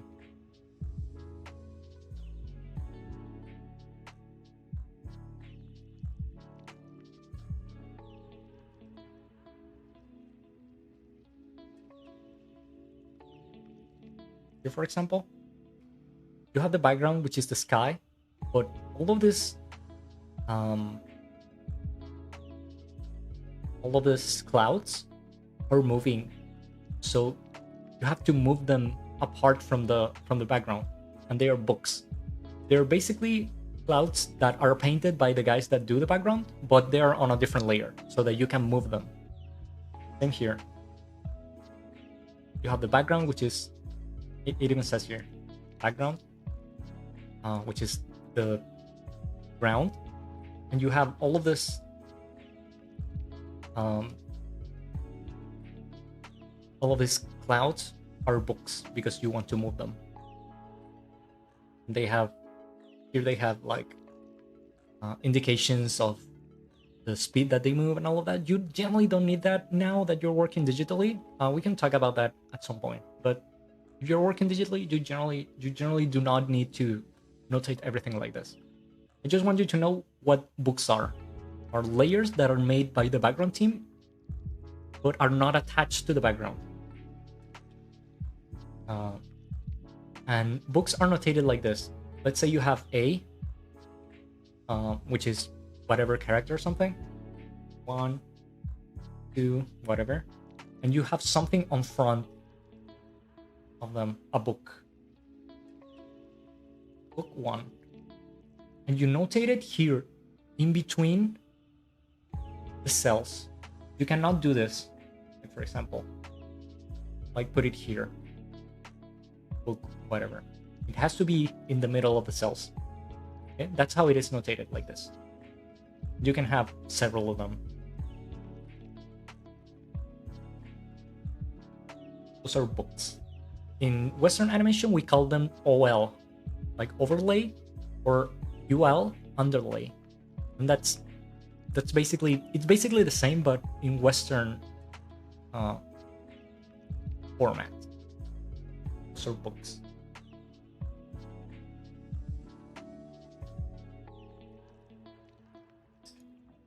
Here, you see here we have Gura, which is A. And we have some books. These books are, one of them is the camera, because she's reflecting on the, like on a webcam. So this is one book, because it has to be in front of her. so it's not part of the background. The other book is the lens, and we have like a reflection of her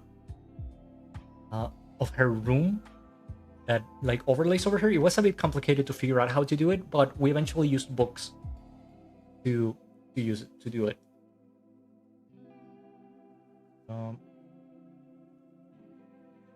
Should have the timesheet.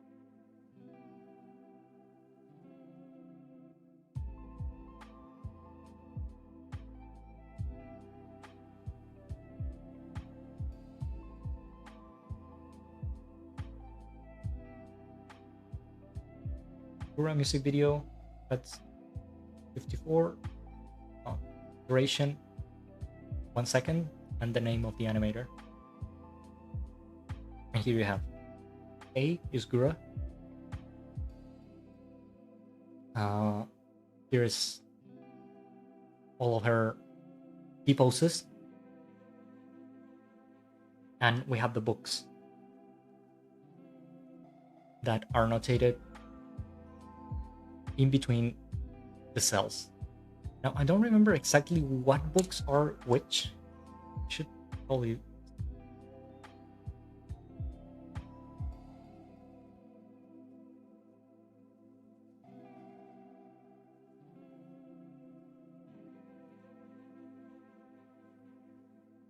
According to this, book 1 was a reflection. Book 2 was the lens. And book 3 was the camera. I don't remember if we eventually corrected this, but this was the original intention, because I don't remember if this book ended up being here, like on the bottom. But the thing is, this is how you notate books, in between the cells. Oh man, I'm getting a bit tired. We have been here a bit more than 2 hours, but I went on a lot of tangents, so I'm kind of afraid to stop talking. Because maybe I'm forgetting something important. Remember that you can ask me anything. If any terms being confusing or anything, you can just ask me. Someone's asking, what does X mean on the timesheet?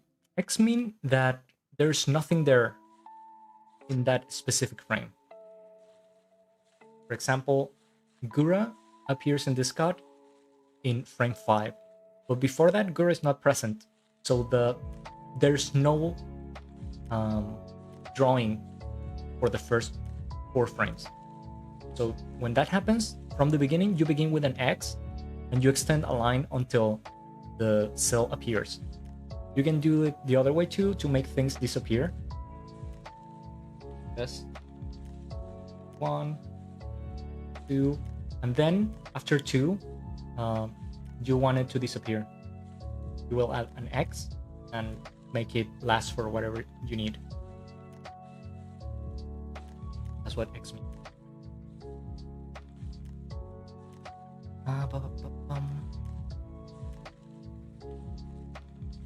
Fabio is asking, I just started drawing with a digital board. Any tips?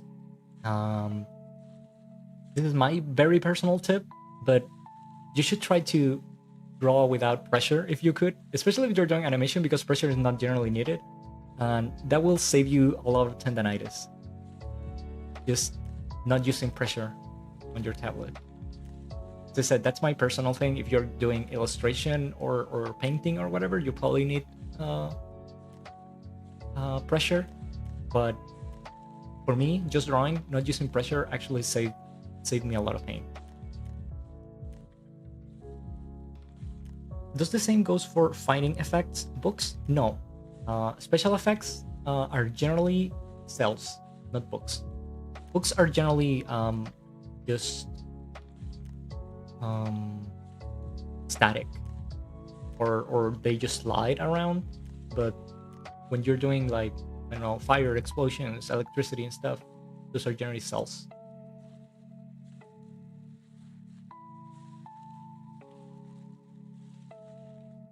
Brooks is saying, Beast, where should I write the movement of a book that slides in the timesheet. In the camera column on the last stream, you said there is. Oh yeah, you did that. That that cut where you have some 3D stuff that moved, right? And you did it on the camera column. I actually looked for it later, and I think it is okay to do it in the camera column. Actually, kept thinking about that for a couple of days, and eventually researched it. Yeah, and I think you're right. I think you do it in the camera column. So, let's say, for example, go to a clean timesheet.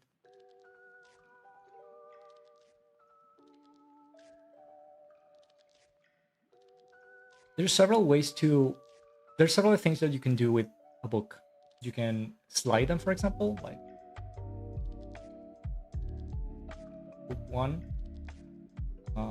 SL from A to B. This will just move whatever you have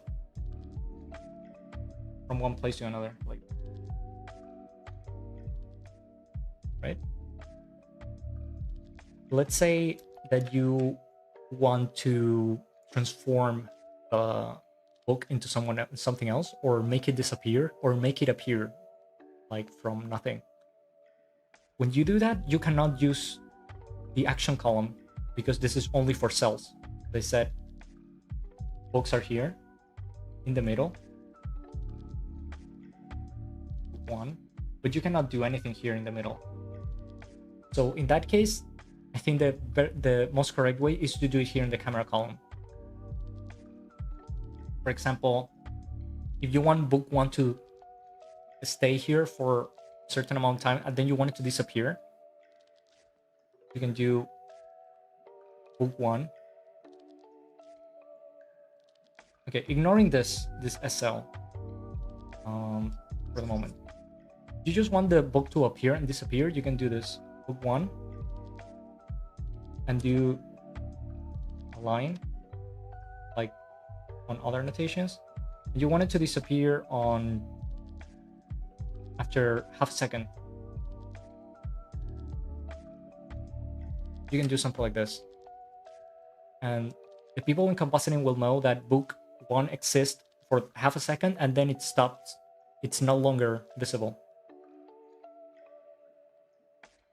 Okay, we're here. This is how it looks here. Or for example, if you have how could we do this? You have book 1 and book 2.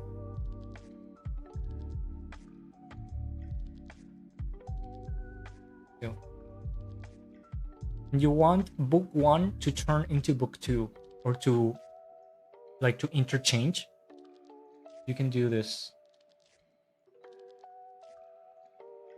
Book 1, book 2.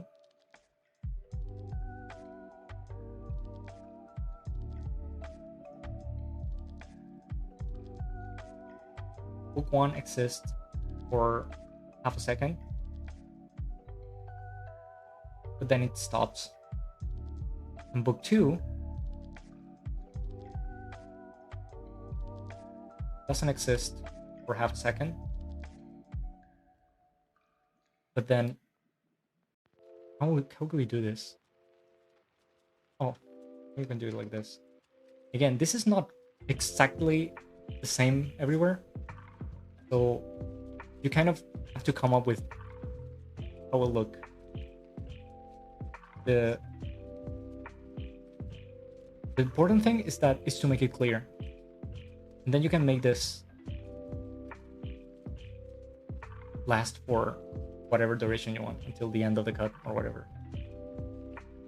But it's basically what you do here on cells. You can make them appear, disappear with X. You can do it also here, but if it's books, because you don't have space here, you can do it in the camera thing.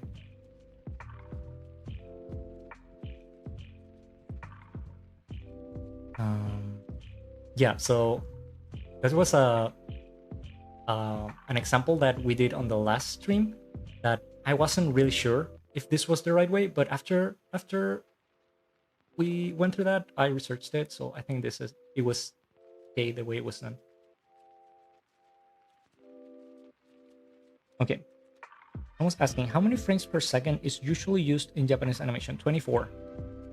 24 is the frame rate. Every second is 24 frames, but those frames could repeat. That's why we sometimes say that we animate in ones or twos or threes. If you want the detail of that, you can look at the basic animation stream that's on the channel.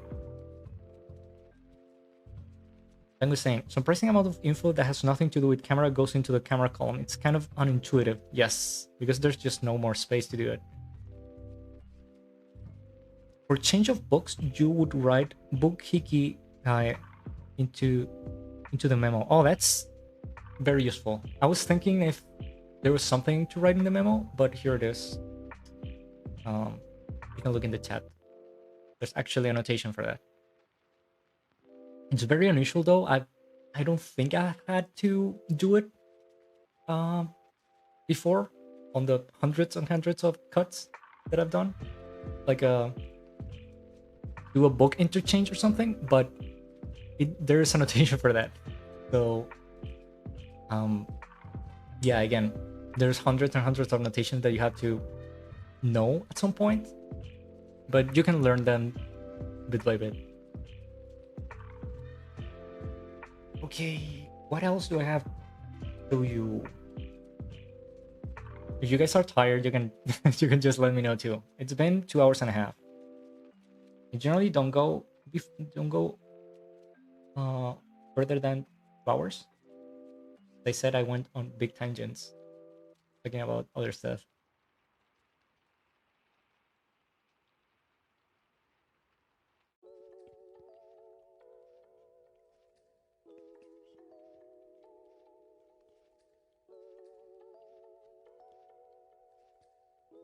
I think this one was a bit messy, but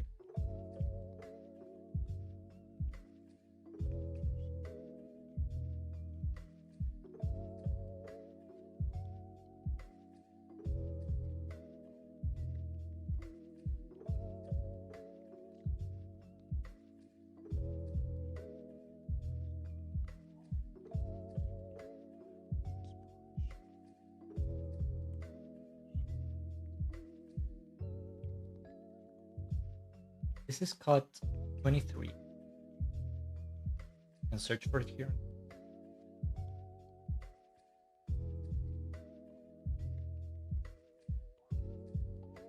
This one. So we have this reaction of Gura. And we have a very, very tiny truck up, truck in. These things have different names too. Some people say truck up. Some people say truck up, truck in, truck out. But it's basically the camera getting a bit closer to her, which is reacting like this.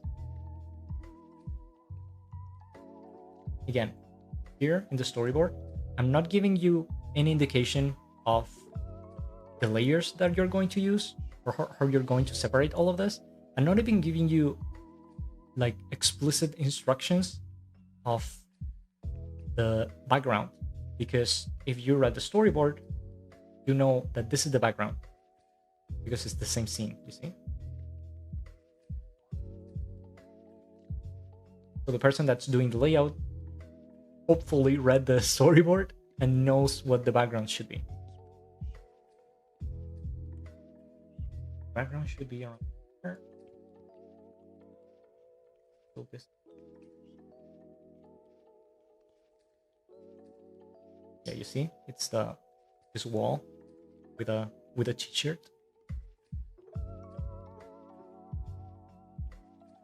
And then we have Gura, which is layer A, and we have a couple of layers of like glow thingies on her eyes that are B and C, and they do their own stuff. You'd have the time sheet here.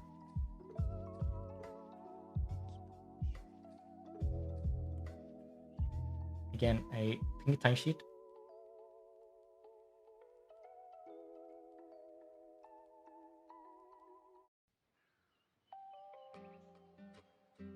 You see, we have Gura A doing her animation with an extra drawing that I added when correcting.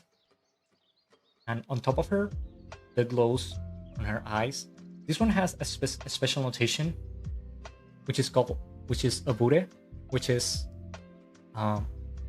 when you make things like vibrate. They use it a lot for this specific purpose, for like when characters are like very emotional or something, like their eyes kind of stagger.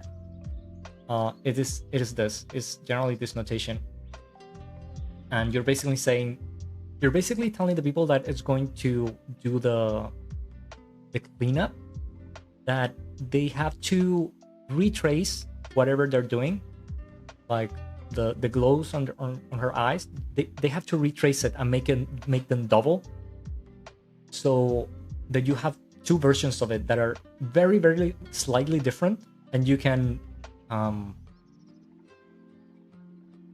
animate that and make it look like it's vibrating, which is what we did here.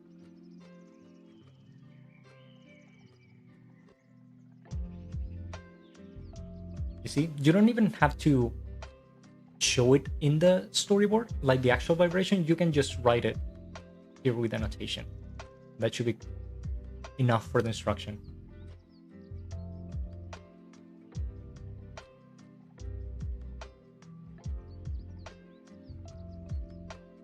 Someone's asking, how is the background sound works at the same time the person talks?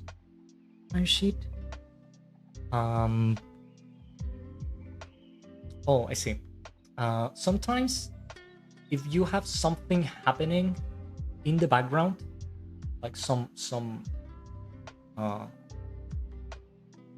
special sound or something that is very necessary that you put on the timesheet, and there's at the same time people talking, you can do two things.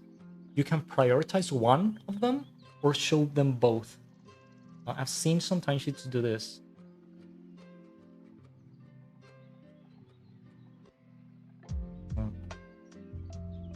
If it's happening at the same time, you have, I don't know, Gura, and you have Gura talking here.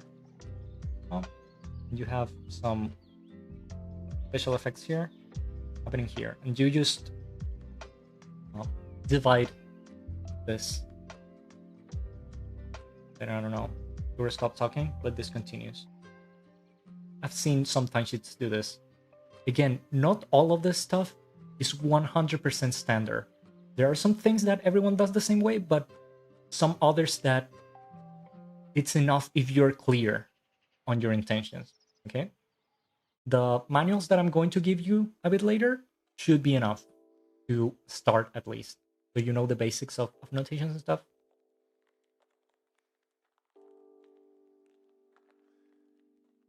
Okay. Man, there's a lot of people watching, even though I'm just rambling now. Sorry, I hope I'm giving you useful information. If not, if you have some final questions, because I'm not going to stay a lot more time, you can let me know now. Or if there's something else you want to see. Again, this stream is for the very, very, very basics of layout. We will keep learning about layout on every stream after this. Let's recap a bit. Layout, important. Composition, layering. The other thing that's important is timing.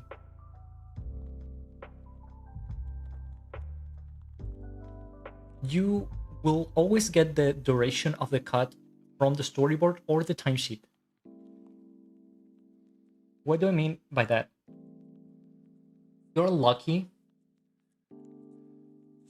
By the time you receive the materials to do the layout, some of this information will be already here because the director would have prepared the timesheet for you. It will have the title, all of this episode, sign, cut, and it will have the duration here already, 2 seconds or whatever. right? It will probably not don't have your name, but it will have all of this information, and it will be cut like this. You might receive a timesheet like this or not. If the director had time to do it for you, he probably will. If not, you'll just receive a blank timesheet and you'll have to fill it yourself. Sometimes the director will also give you some basic, very basic timing indications. For example,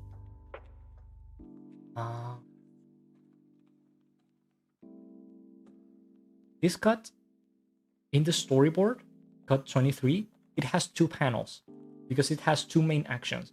There's just Gura looking, and then Gura like does this take or this she changes her expression, right? It has two panels, 23A, 23B. That's one way to notate it.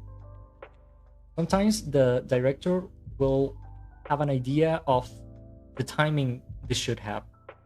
So I don't know. Let's use the actual duration of this, 3 seconds. They were doing this cut specifically, 3 seconds. Sometimes the director will say, I want the first panel to last for 1.5 seconds. So he'll give you some indications, generally here in the yoga cell, which is not really the place to do it because this has a very specific use, but he will use this just to not like use this one, because this one is the one you will use now. This one will be processed later. So he might borrow this column and do something like this. 1, and after 1.5 seconds or whatever he wants, we'll do 2. You might get a timesheet that looks like this. What does this mean? This is the first panel of the storyboard, and this is the second panel of the storyboard. So he's giving you a very rough indication of the timing he wants this change to happen. Okay. But again, this is very rough indications of you should base your animation on this, but not follow it 100%. Generally, you won't be able to follow it 100% because you will have a ton of drawings and you'll have to adjust them somehow to give them the timing that it looks better. So, for example, you might end up doing something like this. 1, 2, 3, and 4, like the change of expression or whatever is going to be 1 frame, like 1 frame after or 1 frame before, or 2 frames or something like that. After the indication of the director, that generally doesn't matter too much if it's a couple of frames. But the thing is, even though the director gives you indications, the final timing is your decision. Okay. After you send everything, the director might retouch it a bit, because of course you cannot read his mind, which is what happens a lot here. When I correct timesheets and I do this horrible ping timesheets, I generally correct their timing a bit, just because I think it needs a bit more or a bit less or something. Like here, I added this drawing that I thought it was necessary. But while you're doing layout, it is basically your decision, the final timing. So, timing, important for layout. What else do we talk about before leaving?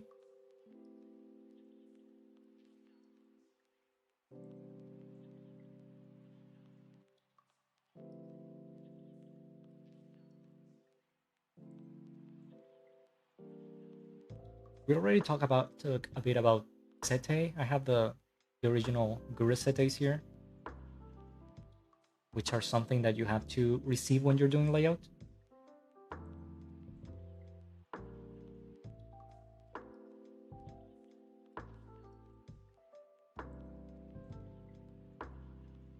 you'll generally not receive the colored version, but you will receive something like this generally, like a black and white version with the shadows and stuff. That's the other thing we have to talk about. Shadows.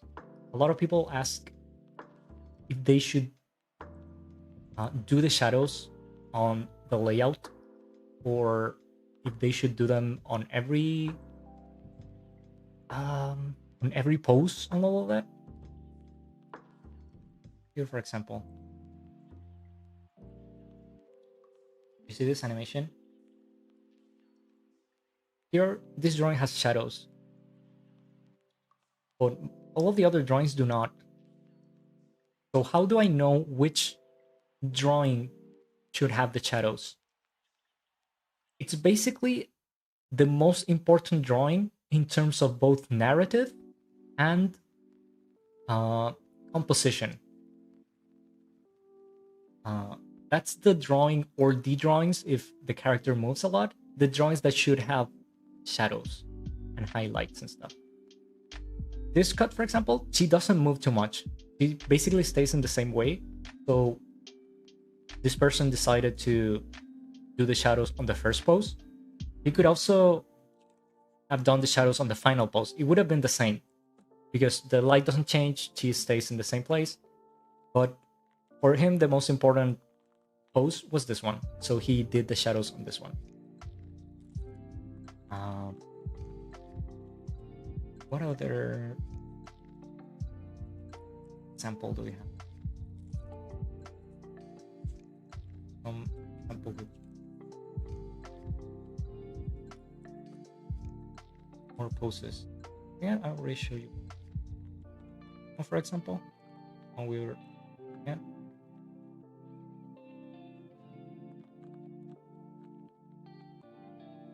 It doesn't have shadows here, nor here, nor here, nor here. It has shadows on the last one because this is the most important pose in terms of both narrative and composition, because we can see her whole face and it's the final pose. Okay, this pose is way more important than this pose or this pose or these other ones. This is the most important, so this one has shadows. Again, if you have a character that moves a lot and changes position a lot and all of that, you might have 2 or 3 positions that require shadows, but generally it's just one. That about shadows. Yeah, that's one of the things I was forgetting to tell you. I remember just because I looked at the day. So another thing that's important if you're just beginning working on Japanese animation is the things that you're going to receive. When you say, okay, I'm going to work on this production, and you basically make the deal with the producer, he has to send you your materials. The very, very basic materials they should send you is the storyboard,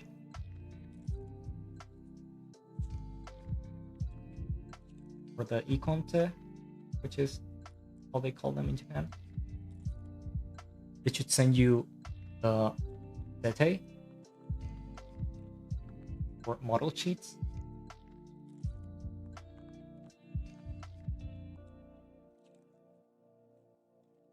Which is the instructions to draw the characters. They should send you the layout template and the timesheet template, or the timesheet like pre-filled.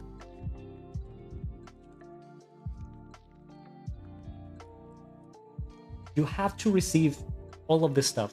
If one is missing, you should ask the producer to send it, because a lot of times they just forget, or they, I don't know, they erase one of them for as a mistake. So you might be, I don't know, receive all of this, but not the layout template. You have to ask for it, okay? Or the timesheet, or whatever. This is the bare minimum of stuff you should receive.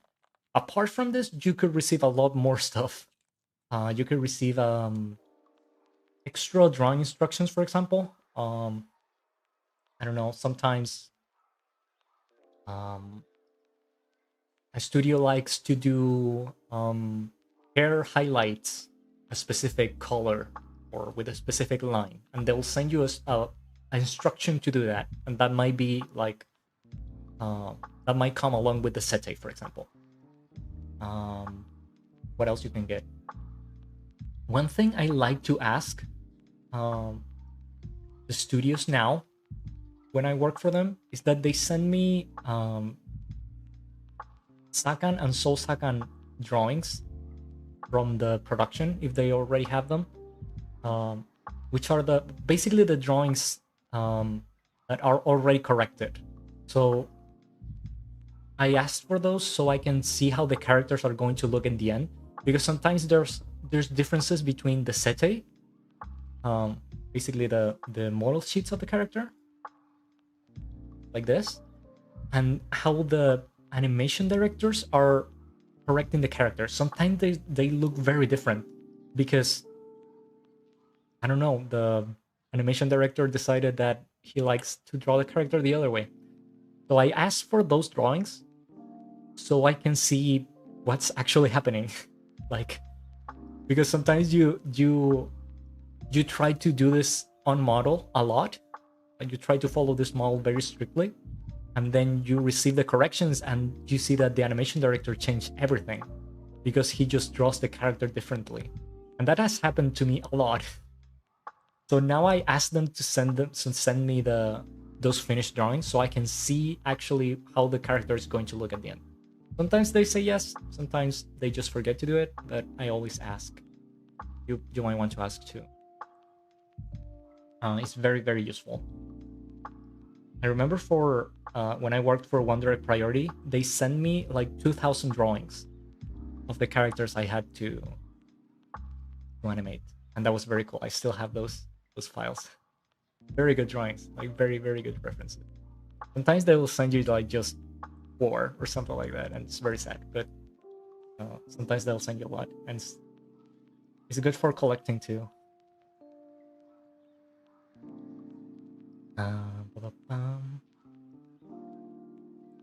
Tango says caution sheets are also very common. Yes, that's what I meant when I said that you could get like extra instructions. Some of them are called caution sheets, which basically tell you how not to do some stuff, how not to draw this specific part of the character because it's not the way they want it. So yeah, sometimes you get that. You might not get it. You might get some of them, or sometimes you get a lot of them. Like for example, the one that sent me a lot of those were Mappa for Zombieland Saga. Zombieland Saga had a ton of caution sheets. Like, do not draw this with this color or like this. So yeah, you might receive a lot of those. Sadly, you almost always will receive all of those stuff in Japanese. They will not bother to translate it, even though a lot of the people working for them are foreigners. They just don't bother to translate anything. But the good news is that in the past year or so, Google Translate has become so good that they can actually translate almost everything now, even if it's like very roughly written, like handwritten.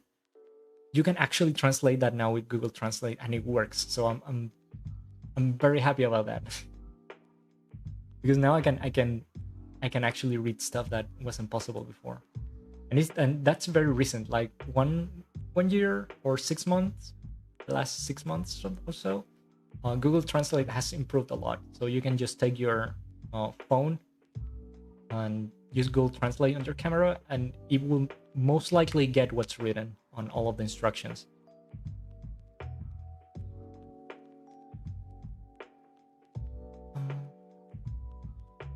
Josue is saying the color instructions of Oshinoko are crazy.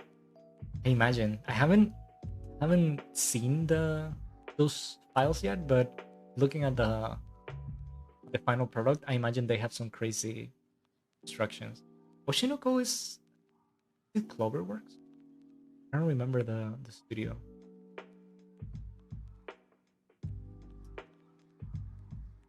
I haven't even done 2K drawings in my whole life. And if you become an animator, you will do that in a very short time. 2,000 drawings is not that much.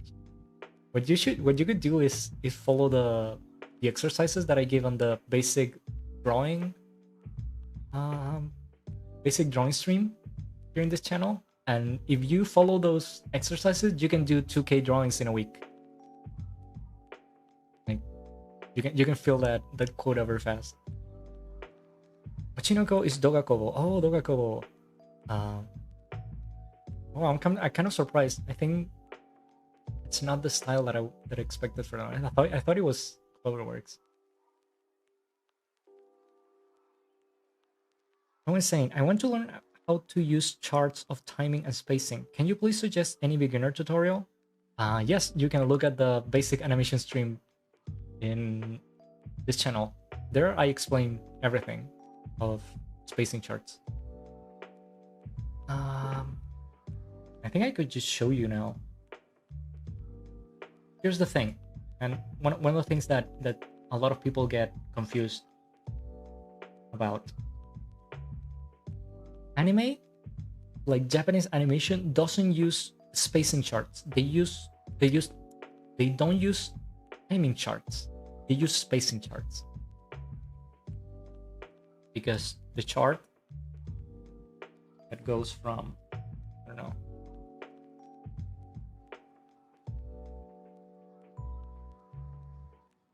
your charts generally will look like this.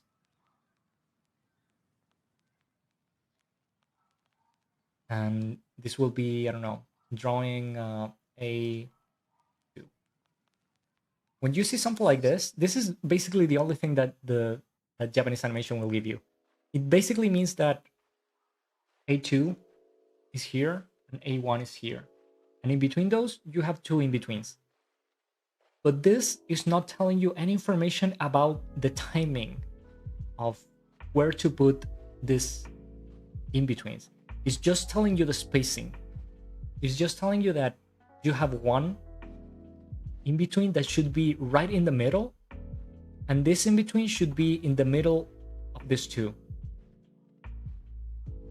There is no information on what frames A1 is, or A2, or any of this. To look at the timing, you have to look at the timesheet. That's why these charts that you see in Japanese animation are spacing charts.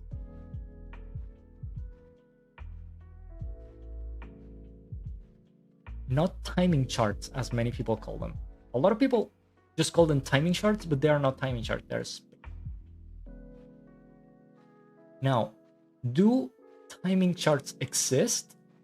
Yes, they do exist, but they're generally just used in Western animation. I think I explained that on the basic animation stream too. The difference, like I made the difference between those two, how they look. But so you don't get confused if you're going to do Japanese animation, this is how they look, and they only show you spacing, not timing. Okay, that's the big difference. If you want to see timing charts, you can look at Richard Williams' book. He does timing charts. Someone's asking, is it normal to shadowing the in-betweens? Not in layout. Not in layout. Not even in Genga, which is the step that comes after this, when you do kind of a cleanup of what you're doing now after the corrections. In-betweens are only shadowed during the in-between phase. When after the final cleanup and you do the in-between, there you do the in-betweens and shadow them. But before that, no.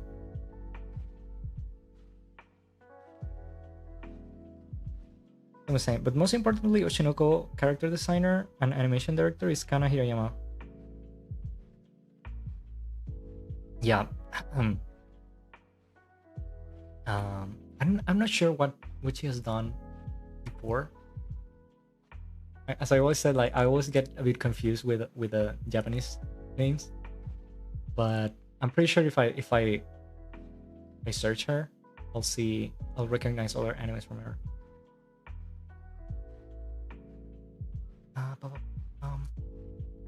Someone saying, sorry I'm late watching here. Have you explained the naming of A as a keyframe and B or C as in between or those stuff?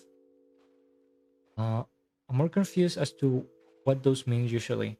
Yeah, I think I explained that during when I was explaining the timesheet. It's actually very simple. Actually super simple. A, B, C, and all those letters are always the name of the layer itself. Remember that this is like a timeline on any animation software. Here's your background, here's your camera, and here this is the layout. This is the layer A closer to the background, and all of those that come after B, C, and all of that, they pile over A. So that's what A, B, C, and all of that means. Now you can have a ton of drawings under A, a ton of drawings under C, under B, C. Like for example, 1, 2, 3, or whatever timing you want. All of these drawings are A. This is A1, A2, A3, A4. Same if we go to B. It would be B1, B2, B3, B4. Now, in between these drawings, you can have in-betweens. For example, between 4 and 5, I have an in-between. But this in-between, during layout, it doesn't really have a name. You just indicate that it exists there because you don't actually have to draw it yet. When your cut goes through all of the correction phases, and then it goes to cleanup and in-between, they will pick all of this and they will give this in-between a name. They will have to rename all of this, and this in-between will be B something or A something. Okay? But that's basically how we use A, B, C, and all of that. It's just the name of the layer. The in-betweens do not really have too much relationship to that yet.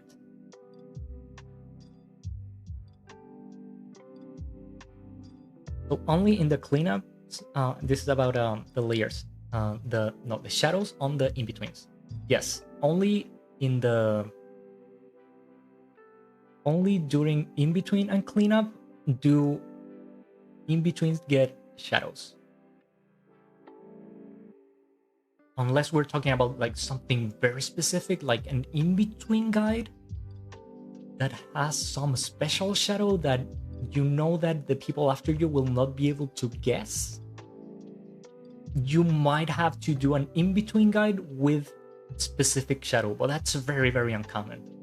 It might happen and you might have to use it, but it's almost never happens.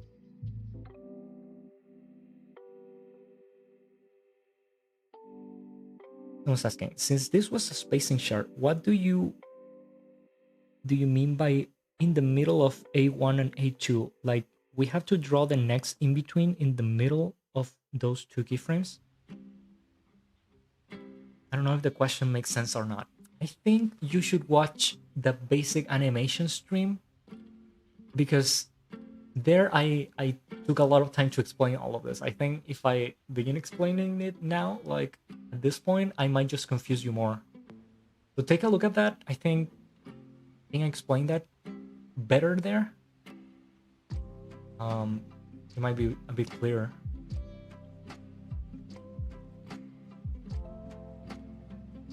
You finally got how the layers work. This letter refers to its layer placement. Yes, you always have to begin with A. Then if you need an extra layer, B, and an extra layer, C. Hey, someone just joining. Hey, I'm going to finish soon. But glad you're here anyway. If you have any question that I might answer now, you can let me know. But otherwise, we might just be closing because we're nearing 3 hours. It's going to be our longest stream. The thing is, there's more than 60 people watching, so I wonder if it's too interesting, and I'm just gonna cut everyone short if I finish the stream. Yes, please take a look at the tutorials. I think I'm way clear there.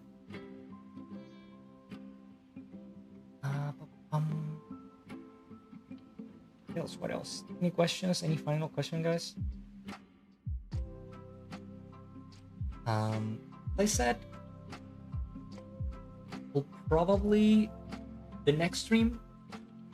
I might do the timesheet stream. I'm definitely going to do it, but I just have to decide when. It should probably be the next one. During that stream, we'll just have a bunch of cuts in TVPaint or whatever software, and then we will do the timesheet for those cuts, so that you guys get used to how to approach the timesheet and how to fill it, and you feel more comfortable with it.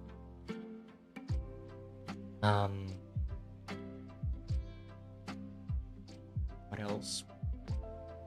After that, I'm going to do the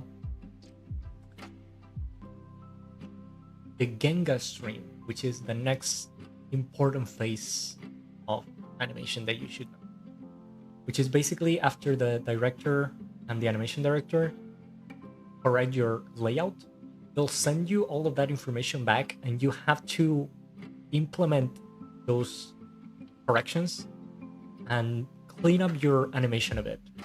And that's a big step on the pipeline. I mean, you should learn it. So that's going to be one of the following streams, which we should probably do a couple of those, because doing Genga or second key, which is basically the same, it takes a lot of time.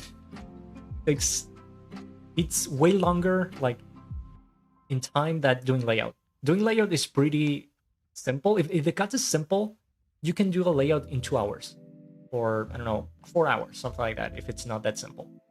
But doing Genga, it can take you double the time, because you have to be way more precise, and you have to do a lot of shadows. Like, not only the most important pose has shadows. In Genga, almost every pose has shadows and stuff, so it takes a ton of time.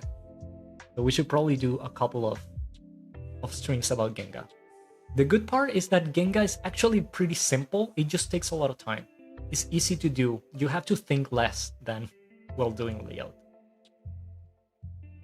But those are going to be the next streams. Probably the timesheet one, and then some Genga stream. And then we can do whatever we want. We can do more exercises, or I can show you some interesting stuff. But I think that's all for now. Hope it was useful. I know it was probably more basic that I wanted it to be, because we just talked a lot about the fundamentals, but I hope it was useful. And as I said, like, there's a lot to learn about layout. We have to learn a lot about notations, and a lot about composition, and a lot of animation, and more about timesheet. But we will see all of that during all of the next streams. Like, you'll have all the information eventually, and I will upload the notation manual that Tonari gave me for you to use, and I'll begin uploading the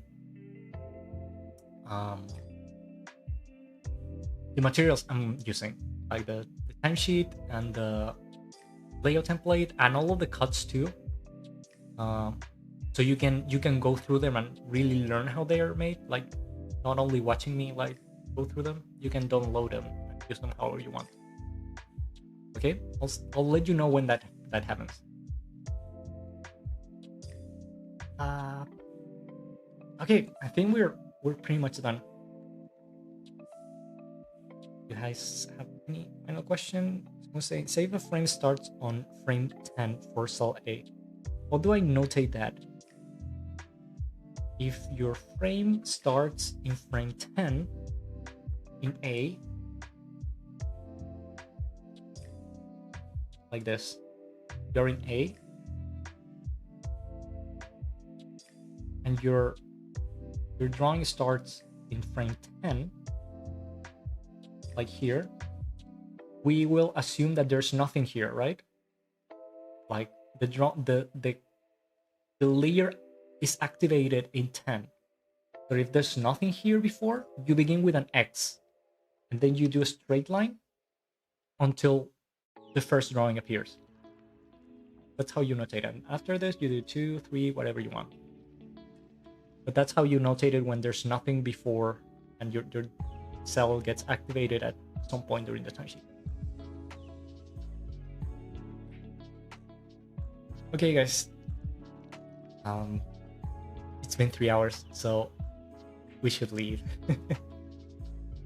Thank you very much for coming, especially all of the people that stayed. Like, I'm surprised that there's so many people still here after 3 hours. So it probably means it was useful to you. So we will have the next stream hopefully during the week or just a bit later, but I'll let you know. Okay, guys, thank you for coming. Remember that if you have any questions, you can ask me directly on the next stream, or go to Sakuga Foundry or our Discord group and just ask there. And there's a lot of people that can help you there. They generally answer questions very, very quickly, and I'm also there. So if I see your question, I can help you. Okay, guys, see you on the next stream. Thank you for coming. Bye bye.